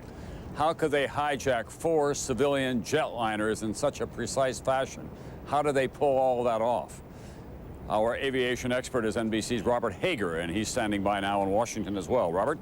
Tom, 4 airliners turned into deadly weapons. There's a nationwide hold now on all commercial flights. That's the first time that's ever happened in our nation's history. And it lasts at least until midday tomorrow and might last longer than that. And there are also some chilling first details of what may have been going on in those cockpits. But first, the facts. The string of events that results in these 4 horrific crashes begins at Boston's Logan Airport, 7:45 a.m. American Flight 11, 767, with 92 on board. Supposed to fly Boston to Los Angeles, but over New York State, it's diverted, forced to fly south. directly into the North Tower of the World Trade Center. A long day of carnage is underway. Back in Boston, United Flight 175, another 767, with 65 aboard, is already in the air, also bound for Los Angeles, 15 minutes behind the first flight, when it too is hijacked. This, the actual plane, as it hits the South Tower of the World Trade Center. 8:10 a.m., American Flight 77, a 757 with 64 aboard, has taken off from Washington's Dulles Airport, also bound for Los Angeles. It too taken over and loops back into the Pentagon. It slices in at an angle, leaving a deadly and ugly gash in the nation's military nerve center. And finally, 8 a.m. out of Newark Airport, United's Flight 93, a 757 with 45 aboard, bound Newark to San Francisco, hijacked as well, but crashes short of whatever its intended target is, comes down in rural western Pennsylvania. Eyewitnesses there. And I heard a loud noise, and I happened to look up, and it was a plane. It was real low to me. It sounded like it was running fine to me. I just kept watching. I watched it go nosedive straight into the ground. You could see where the plane had made the initial impact in the ground, and it was still on fire. It made a crater probably 30 feet by 30 feet, and it's probably 15 or 20 feet deep, and there's just debris scattered within probably a half-a-mile radius. There are only two ways terrorists can sneak themselves or their weapons aboard planes, either through passenger screening or by going unscreened through locked doors into off-limits areas or onto the tarmac. Periodic FAA tests have found plenty of flaws. Found when government agents tried to sneak into secure areas, they were successful more than 2/3 of the time. Found testers also often able to sneak fake guns and explosives by X-ray screening. Once aboard, many speculate the hijackers must have disabled crews and taken over the plane's controls. More likely that than forcing a pilot with a gun at his head to fly right into the World Trade Center, for instance. Former American Airlines pilot Jim Tillman. It is inconceivable to me that any airline pilot would allow anyone to force him to fly into an inhabited building. I cannot imagine how any pilot could be conscious or capable of doing anything to control that airplane at the time that it was directed at one of these buildings. Terrorism specialist Neil Livingstone. I suspect that what we're going to find is that the pilots were overwhelmed, perhaps dead already, and that trained pilots from the hijacker camp were in charge of those aircraft and were willing to die for their beliefs. If there was time, if there was, the crews may have been able to press a button in the cockpit and send out a coded warning to controllers that there was a hijack in progress. Controllers may then have radioed back inquiries. But if the crews were disabled, the controllers would have been left in the dark for real information. Whatever else, controllers must have been surprised, in disbelief. There hadn't been a commercial plane hijacked in the U.S. for 10 years, since 1991. And now this. There are several unconfirmed reports around that give little glimmers of what may have been going on in the cockpits. There's one from a controller in New Hampshire who says that a microphone was left on in the first plane of the day that was hijacked, that the pilot had his microphone keyed so it was picking up the what was going on in the cockpit, and that the controller then, off at the control center in New Hampshire, heard a terrorist say in English, "Don't do anything foolish." Then after that, the microphone went dead. The transponder of the plane went off. That's a device that radios information out to the radar, so controllers could only watch the blip. They could no longer tell what altitude the plane was at. There were several cell phone calls from relatives on board planes who reached their relative on the ground. One reported the terrorists had knife-like instruments, and there was one unconfirmed report that an American Airlines flight attendant actually reached her company to say that terrorists had killed the crew of her plane. Whatever else, we may know some more from the cockpit voice recorders, which could have survived those crashes and would give us an actual recording of what was going on for audio in the cockpits. Tom? Thanks very much, NBC's Robert Hager. At the Pentagon right now, the chairman of the Joint Chiefs of Staff, Henry Schultz. Let's hear what he has to say.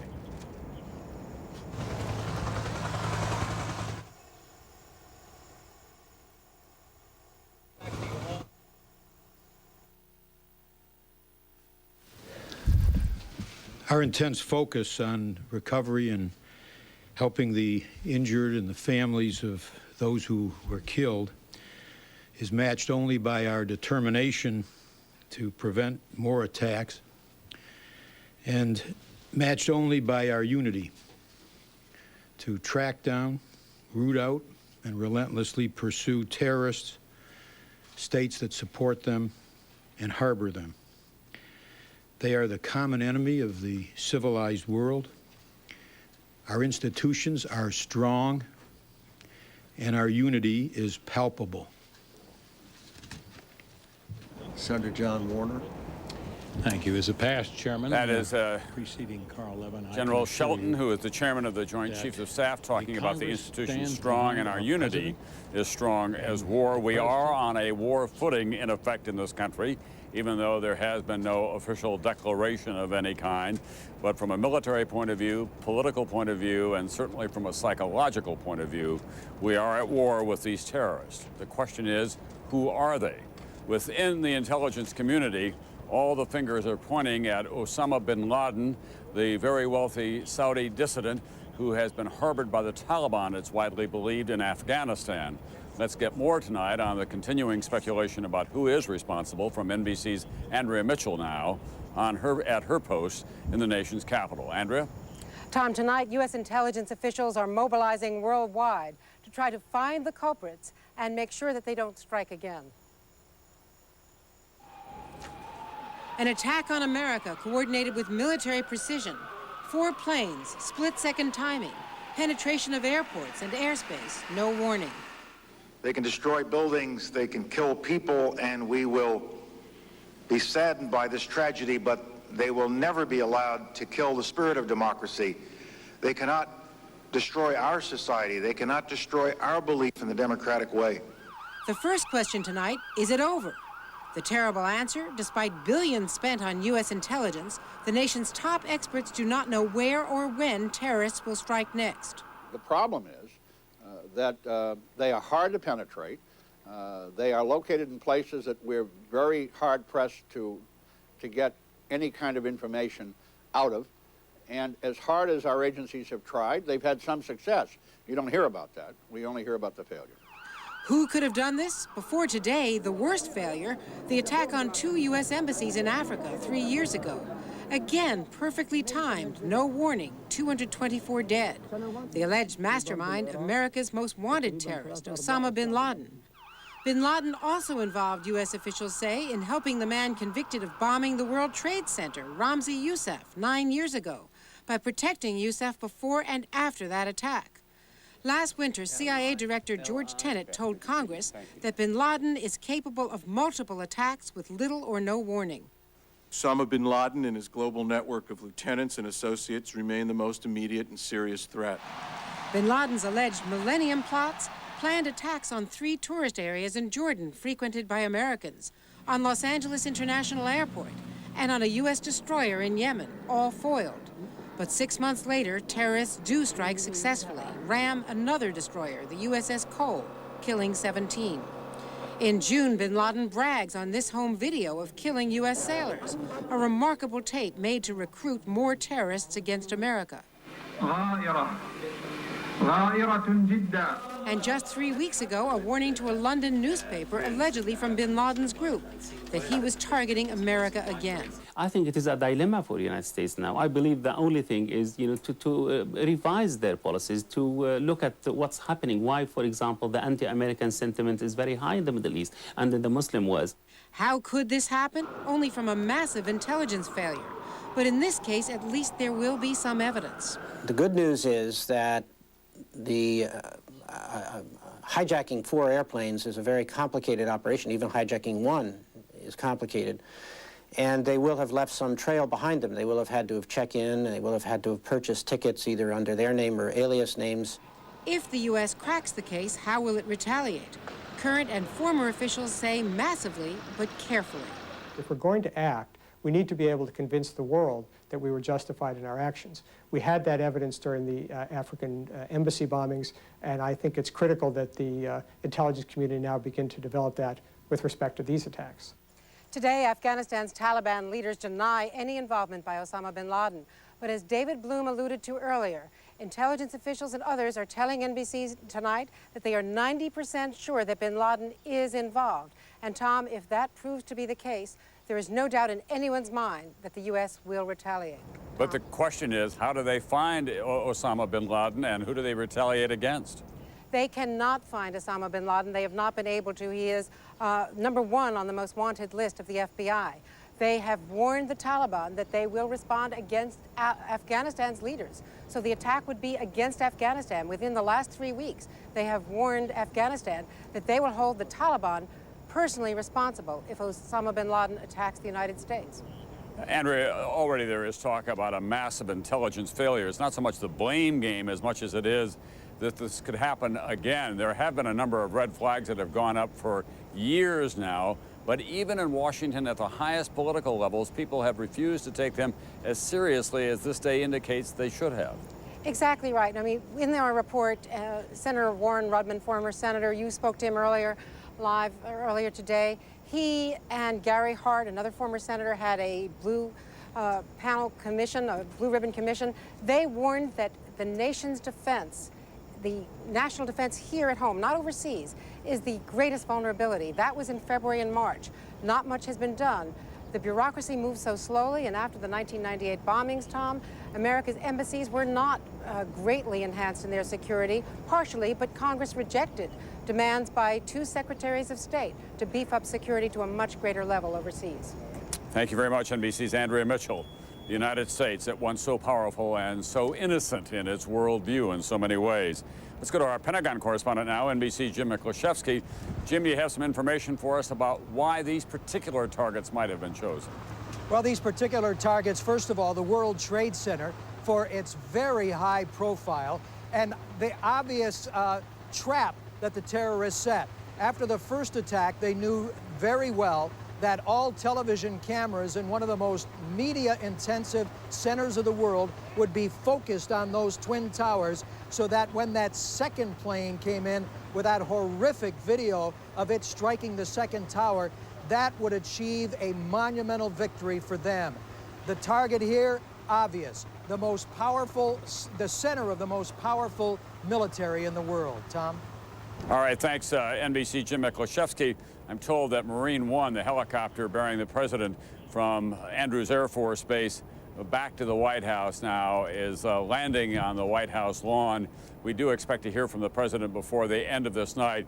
He has had a long and challenging day, beginning in Florida, then going to Louisiana, and then to Offutt Air Force Base, the home of the Strategic Air Command, before returning here to his office at the White House this evening. He'll be meeting with his national security advisors. By then, Colin Powell, the Secretary of State, may be back from his trip to Peru. Also, Condoleezza Rice, who's been in the White House all day long and informed him of all of this. And Defense Secretary Donald Rumsfeld, Vice President Dick Cheney, who has managed to stay in the White House, too. These are the kinds of days that you know in the back of your mind may occur when you become the President of the United States and the Commander-in-Chief when you're on the campaign trail. But the cold, hard reality has been visited on this president, one of the greatest national security crises this country has faced in many, many years within his first year in office. So let's just watch for a moment and see if we can't see the president as he gets off the helicopter, and then under very heavy guard. There is extraordinary security now at the White House. Sharpshooters on the roof, people have been cleared out. Our correspondents are operating from across the street. We'll see whether we can see him as he moves from Marine One into the Oval Office. Mick, we had, as we expected earlier today, the president had a fighter plane escort coming from Omaha back to Washington, and my guess is that he must have had one earlier today when he left Florida and also when he went from Louisiana up to SAC. Jim, it was shortly after the attacks occurred on the World Trade Center that the Pentagon went into a crisis mode. They were trying to establish exactly what additional threats there may be, and then it was just about 28 minutes after that that the airplane hit here. It was after the attack on the Pentagon that the Air Force then decided to scramble F-16s out of the D.C. National Guard Andrews Air Force Base to fly cover, a protective cover over Washington, D.C. It was something straight out of a war zone, Tom. One Air Force officer standing next to me looking up in the sky at the F-16 said, my God, were flying cover on the nation's capital. All right, Jim, let's continue to watch here as the president still is on Marine One. We do expect that momentarily he'll be exiting that helicopter and moving briskly into the Oval Office. Laura Bush, he had talked to earlier today. She had been moved to a secure location. His brother Jeb Bush declared a state of emergency in the state of Florida after the president left today, a contingency that a lot of governors took around the country.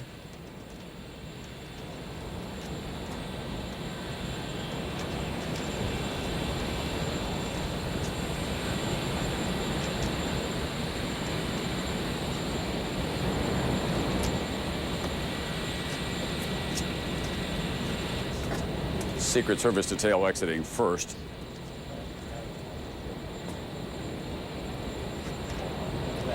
There were Secret Service offices and a number of other government offices in the World Trade Center. There's the president now, walking to what will prove to be one of the longest and most important nights of his presidency. Back into the White House Oval Office. We do expect him to address the nation later.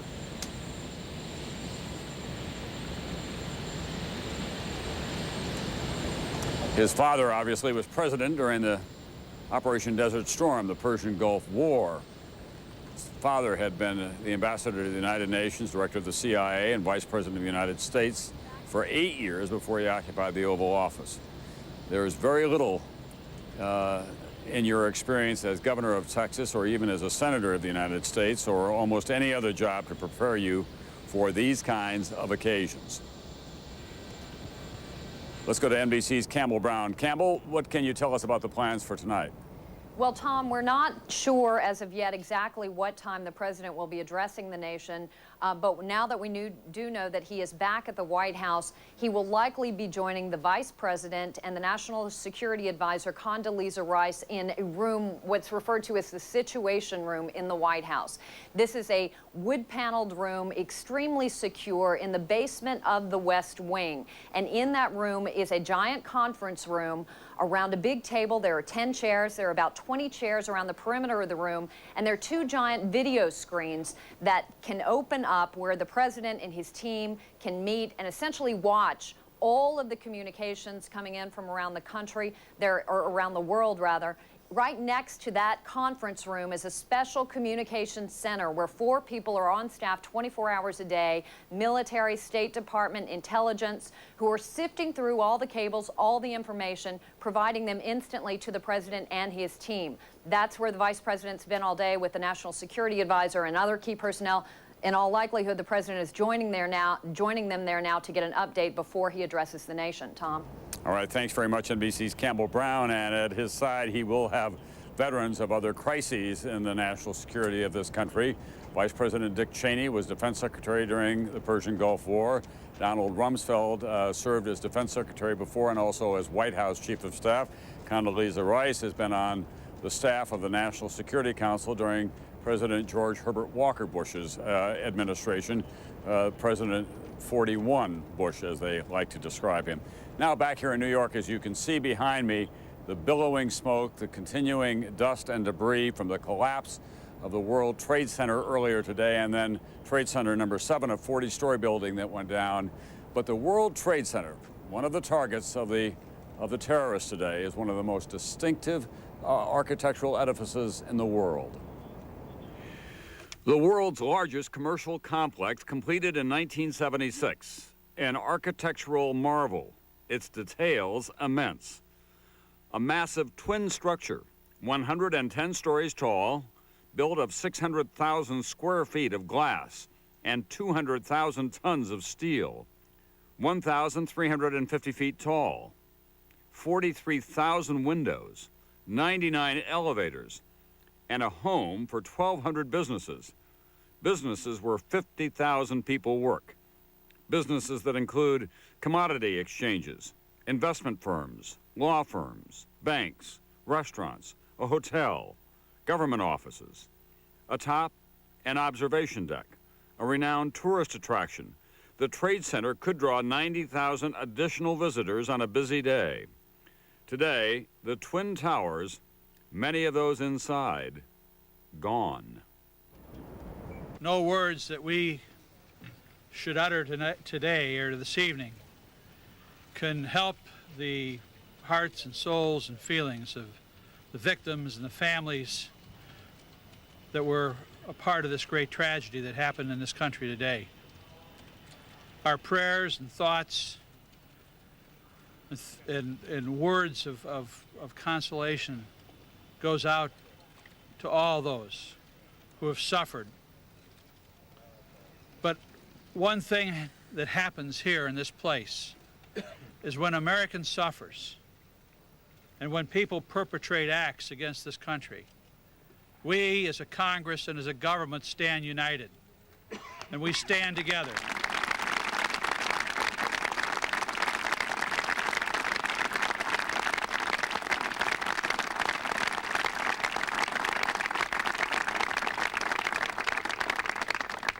Senators and House members, Democrats and Republicans will stand shoulder to shoulder to fight this evil that's been perpetrated on this nation. We will stand together to make sure that those who have brought forth this evil deed will pay the price. We're not sure who this is yet.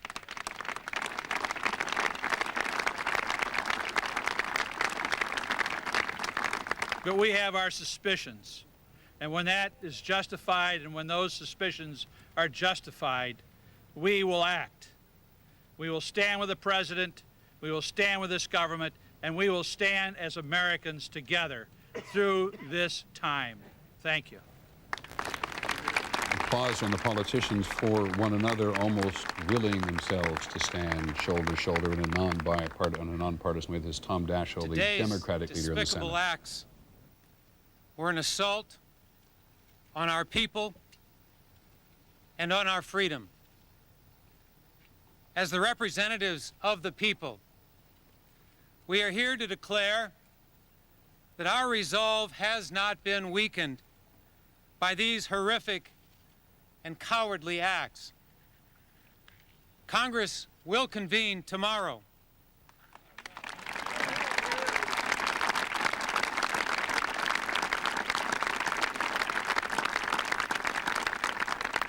And we will speak with one voice to condemn these attacks, to comfort the victims and their families, to commit our full support to the effort to bring those responsible to justice. We, Republicans and Democrats, House and Senate, stand strongly united behind the President and will work together to ensure that the full resources of the government are brought to bear in these efforts. Our heartfelt thoughts and our fervent prayers are with the injured and the families of those who have been lost.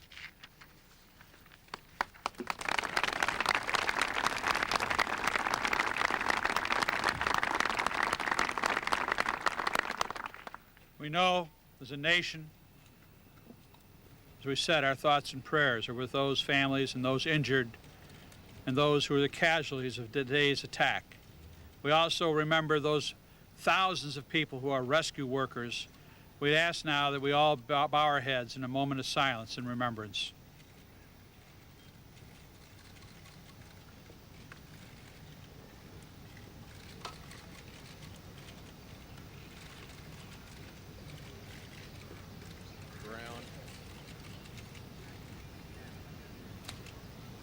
Thank you. So, brief remarks from the political leadership, both Republican and Democrat, on the Hill today, and many members of Congress, both the House and the Senate, including Senator Lott just leaving the camera, I think hugging Barbara Mikulski, Democratic. Stand beside her and guide her through the night with the light from above, from the mountains to the prairies to the ocean, wide before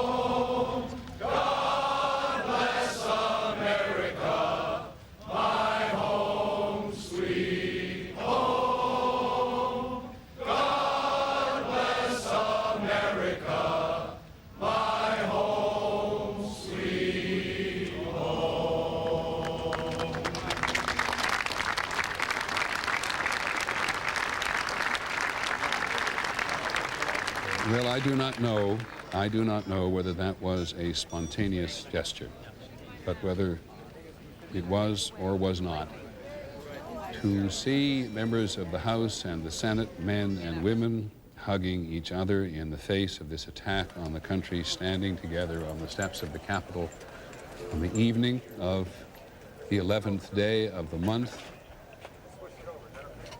9th month of the year, singing God Bless America, surely reflects some heartfelt attempt by the members of the Congress to say to the world that this is a unified nation in the face of tragedy, as it has, for the most part, always been thus. A couple of very important numbers and website things have just been talked about by former Senator John Ashcroft, now the head of the Justice Department, the Attorney General of the United States. And I want to just read them out a little, one more time slowly, because they're important.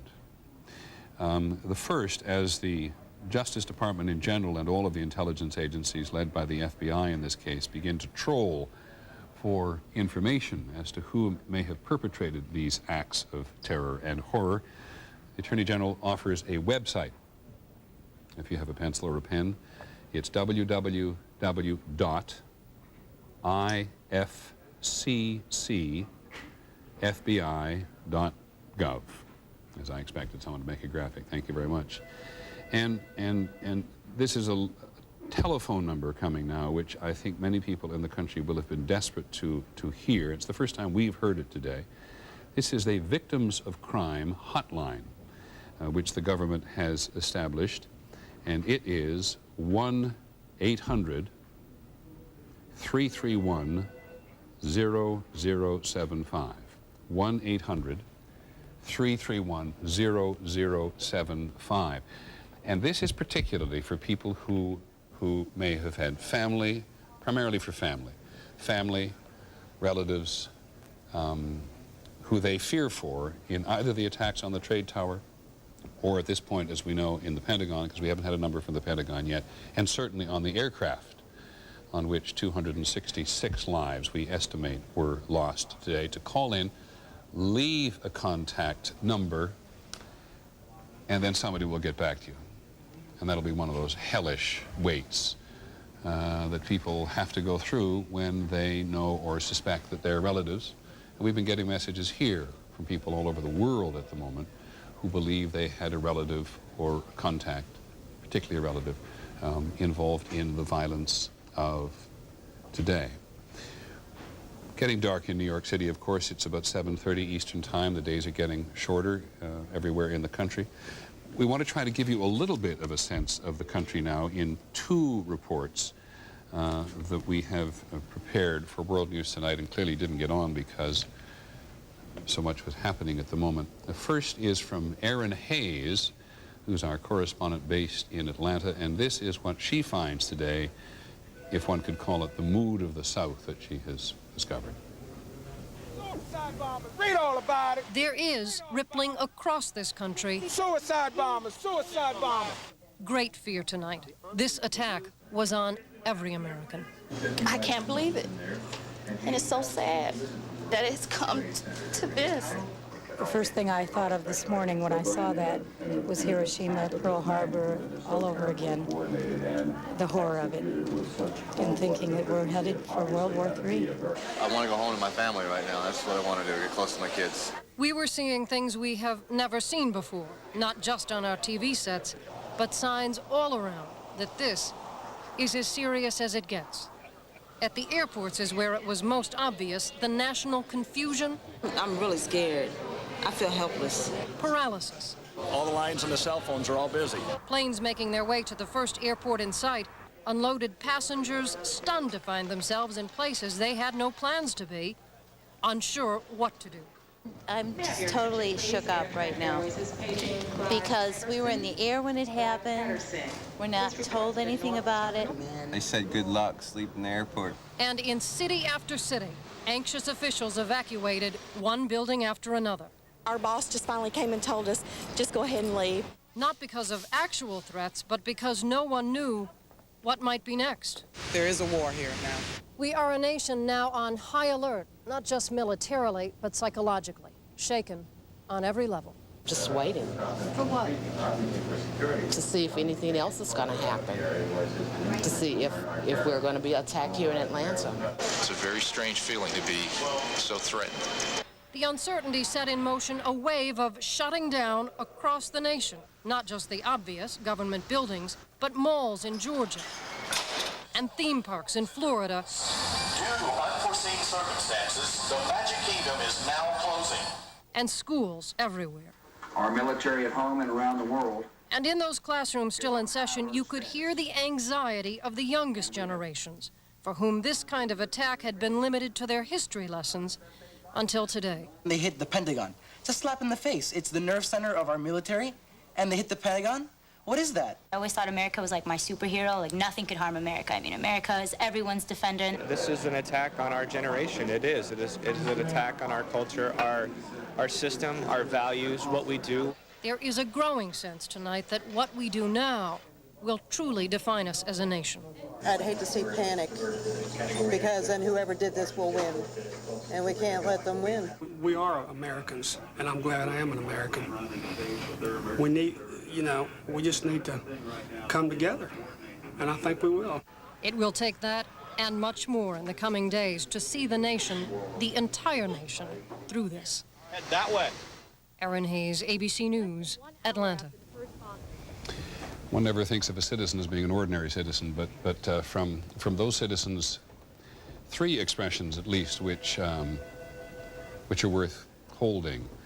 The young man who said it's a slap at the face of the Pentagon, he couldn't imagine it. The young person who said it's an attack on our culture and our country and our military. It's not really hard to say it's an attack on the American culture because there's so many cultures here at the moment, but I think you know what he means. And young people who just couldn't believe that they were seeing what they were going to witness today. But as everybody in the country has experienced today, this is a new reality for the United States. We saw it first in Oklahoma City.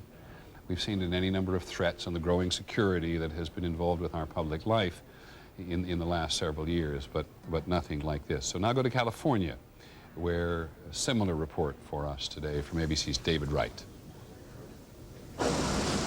In Minnesota, the Mall of America never opened today. In Chicago, Navy Pier and the Lincoln Park Zoo were closed. In Orlando, even the Magic Kingdom was shut down. Just about any place in America where large numbers of people were likely to gather locked the doors and sent people home. Nothing's going to get done today. It's going to be a miserable day. With all of the nation's airliners grounded, thousands of travelers were stranded. I'd probably feel safer in Europe if I could actually get over there right now. It's horrible, and as Americans, we're totally unprepared for that. We just don't think that terrorism is going to hit in our backyard. In Los Angeles, grief counselors were brought in to meet with family members of the 3 Los Angeles-bound planes that were hijacked and used by the terrorists. In San Francisco, one of the few planes left in the skies, a flight from Thailand, was escorted in by fighter jets. I'm really scared. I feel helpless. The workday routine was disrupted the country over, and rush hour extended through most of the day as people struggled to get home or just someplace they perceived to be safer. In Denver, people did what they could for the victims thousands of miles away. The blood banks were full of people eager to give. Here in LA, the entertainment industry has shut down production. Madonna canceled one of the final concerts of her national tour. The Latin Grammy Awards, scheduled for tonight, and the Emmys, scheduled for Sunday, are postponed indefinitely. And across the country, Major League Baseball has canceled its entire schedule. The disruption is likely to continue for at least a few days. Financial markets will remain closed through tomorrow, and the post office says the U.S. mail will be slowed, but will keep coming.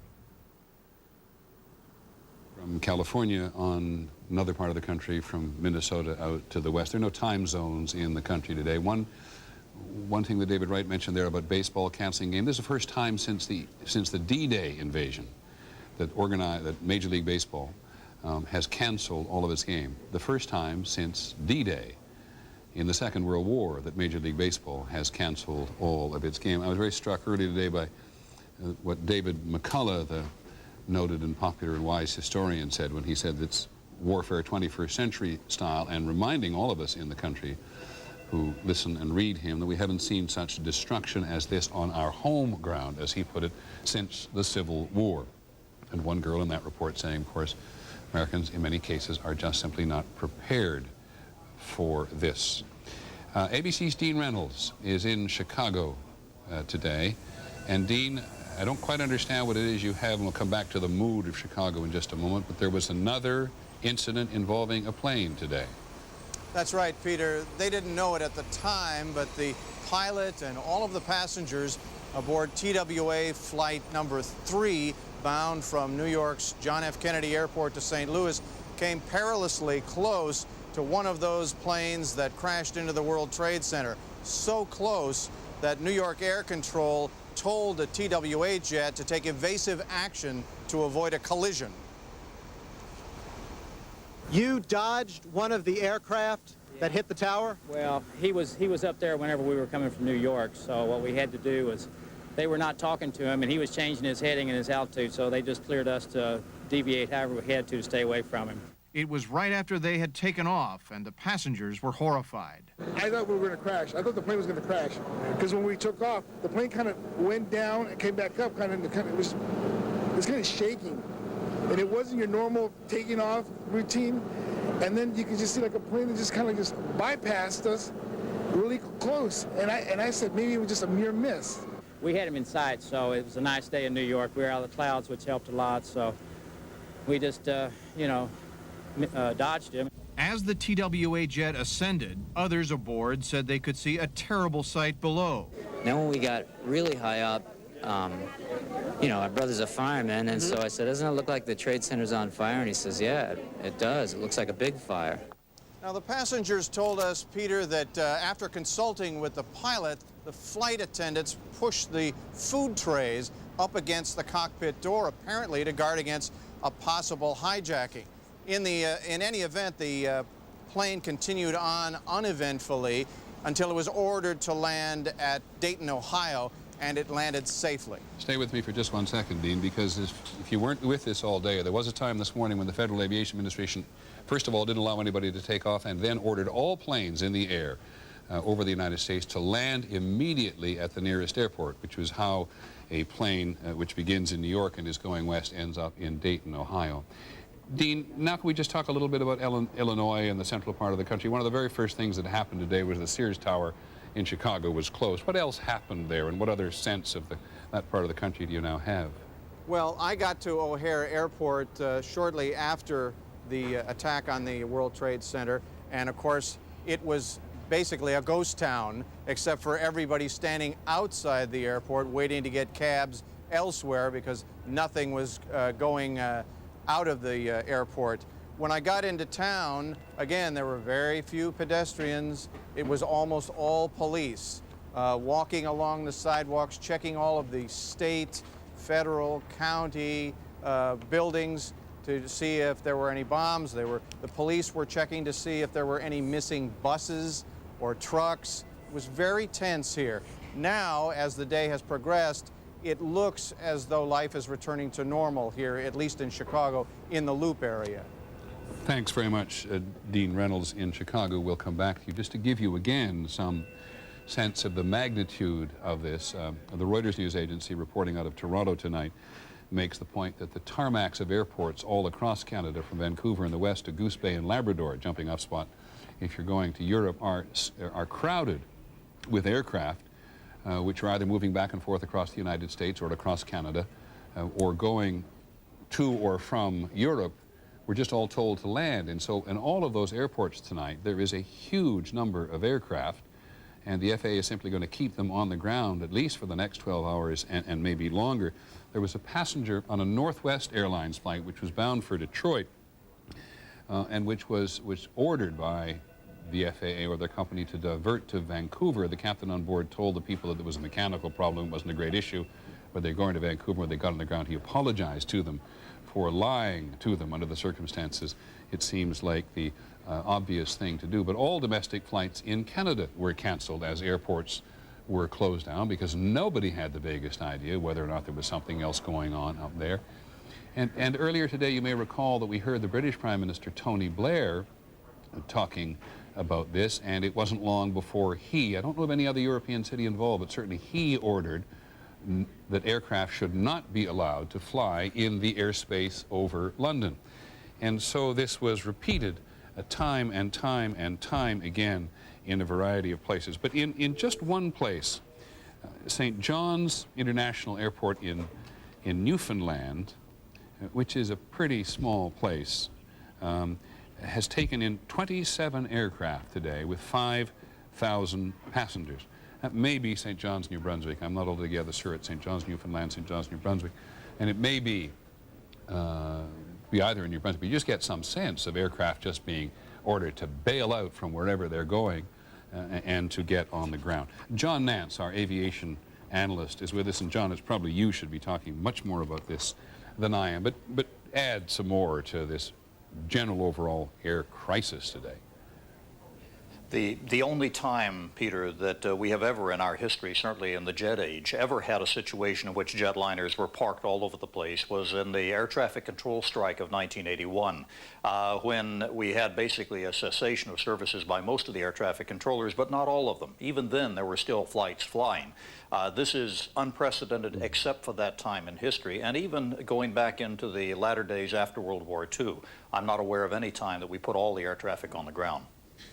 John, I'm just looking at how widespread this is. It says here 34 flights were diverted to Vancouver, 25 were diverted to Toronto, 1 was diverted to Whitehorse, which is in the Canadian Yukon, in the Yukon, and after the plane reported communications and fuel difficulty. This must have just been the most, we know what we're dealing with in terms of tragedy and casualty and chaos, but it must have just been an unbelievable day for the aviation authorities. Well, totally chaotic in every possible way. One thing that we can be very thankful for is that a number of years ago, the FAA established a central control system, which is now housed in Herndon, Virginia. It's like a mission control. We've actually, we had cameras there on New Year's Eve back there on the Millennium. But this gives us the capability of coordinating all the air traffic control centers, all the control towers throughout North America, and being able to shut the system down. But imagine the air crews on those flight decks trying to get an idea of why in the world they're being told to land someplace other than their destination. The confusion factor there alone has got to be horrendous, especially the fact that when you're told to land at any suitable airport, not every airliner can land everywhere, and there are a lot of decisions that have to be made very rapidly. John, when the air traffic... My apologies, I'm terribly sorry, go on. No, all I was saying was that the radio traffic that has to occur between the pilots and their company to find out where in the world the dispatcher wants you to go, that alone was a monstrous problem, certainly for American and Delta and United and all the big airlines. Now, you're a pilot, a commercial pilot as well, flown for major airlines, Alaska Airways, as I recall. That's right. You're a commercial pilot in an aircraft today. Does your company tell you from the ground that not 1 but 2 and perhaps 3 aircraft in the country have been hijacked? And what do you do then? I really am going to be interested to know whether or not that information was passed that way. Usually you're just given a command and not told the reason why, because there's too much concern that broadcasting that out over radio frequencies may somehow exacerbate the problem. You know, you're in unknown territory. But I would imagine that there were enough out there who were told that the level of tension was very high. John, certainly you're going to be looking at your door. When we heard that one case of the drinks trolley being brought up and pushed against the cabin door by the members of the crew of one particular aircraft because they clearly had some sense of what was going on. John, what have you managed to learn throughout the day in terms of the aircraft which ultimately were crashed with that enormous loss of life? Anything to add there? Well, only this, Peter. We touched on it briefly before, and that is the tantalizing clue, if you will, that we have 2 Boeing 757s and 2 Boeing 767s, and those are subject to what we call a common type rating. In other words, if you're trained in one, you can fly the other. Boeing built them that way to minimize training differentials in the airline business. Perhaps that's simply coincidental, and perhaps it's very pointed here in terms of how this was planned. These aircraft, too, when you consider the amount of fuel that was on board transatlantic or transcontinental flights, and we have to consider that there's a high probability that these flights were selected because they would have a lot of fuel, you wouldn't have to put extra explosives on, and you could create a flying bomb that not only involves 300 to 400,000 pounds with a kinetic energy of 200 to 250 knots or greater, but also the, not explosive, but the burning power, incendiary power of all that fuel, which we saw do these horrible things in the Trade Center case. So as you look at these events today, these two events, which are really three events, which are really four events if you consider the fourth crash. Yes, indeed, four. And the amount of fuel and the explosive power, as we certainly saw at the Pentagon and at the trade towers, do you think anybody would have needed to take additional explosives on board? There was enough explosion potential in the gasoline itself. I think I wouldn't be surprised when we finally get this unraveled, Peter, if there was a structural engineer on the other side of the world that had been very much involved in planning this. Because those decisions would have involved what does it take to bring down that structure in each particular case. I think that this was probably something not left to chance, but it also is a very wise thing if you're going to do a hellacious act like this to figure, well, we don't have to put additional explosives in. We make the airplane a flying bomb simply by which one we select. Thank you very much, John Nance, and we shall come back to you. What we're looking at here, of course, is a videotape from a variety of different angles today. All of it just repeatedly bringing home the horror of the attack on the trade towers. We did not see the aircraft. We've seen no evidence of any video of the aircraft actually hitting the Pentagon. It came from the south. We do know that the people on board were aware they'd been hijacked because the wife of the Solicitor General of the United States, the administration's lawyer basically, argues cases before the Supreme Court, was on board one of them and died, of course, along with all of the other people, and describes a pretty horrifying circumstances of being aware that they had been made hostages, no longer passengers. And we also had an eyewitness report from the vicinity of the Pentagon earlier today, which said the aircraft came in very low, and it had to come in very low because the Pentagon's only a 6-story building, John McWethy told us at the Pentagon, and was knocking off lampposts, or sorry, power posts, telephone posts, as it came up from the south to attack that. In the middle, I want to talk to our medical editor. New York City's Brooklyn Bridge, normally clogged with vehicles, today an escape route. It's 11:45 in the morning, and there is a mass exodus from downtown New York City. You can take a look, and you can see hundreds of thousands of people leaving the area. Police are evacuating this particular area. Were you afraid for your life? Completely terrified. We were all crying, hysterical. We were wanting to get out of there and not knowing where to go and which direction to run in and how far we can go. And I'm still worried about my life. Yeah, it's horrifying.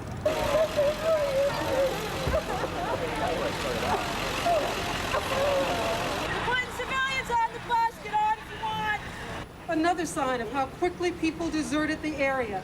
This is a fruit stand only about 8 to 10 blocks away from the World Trade Center. Normally there would be people crowded in the streets trying to buy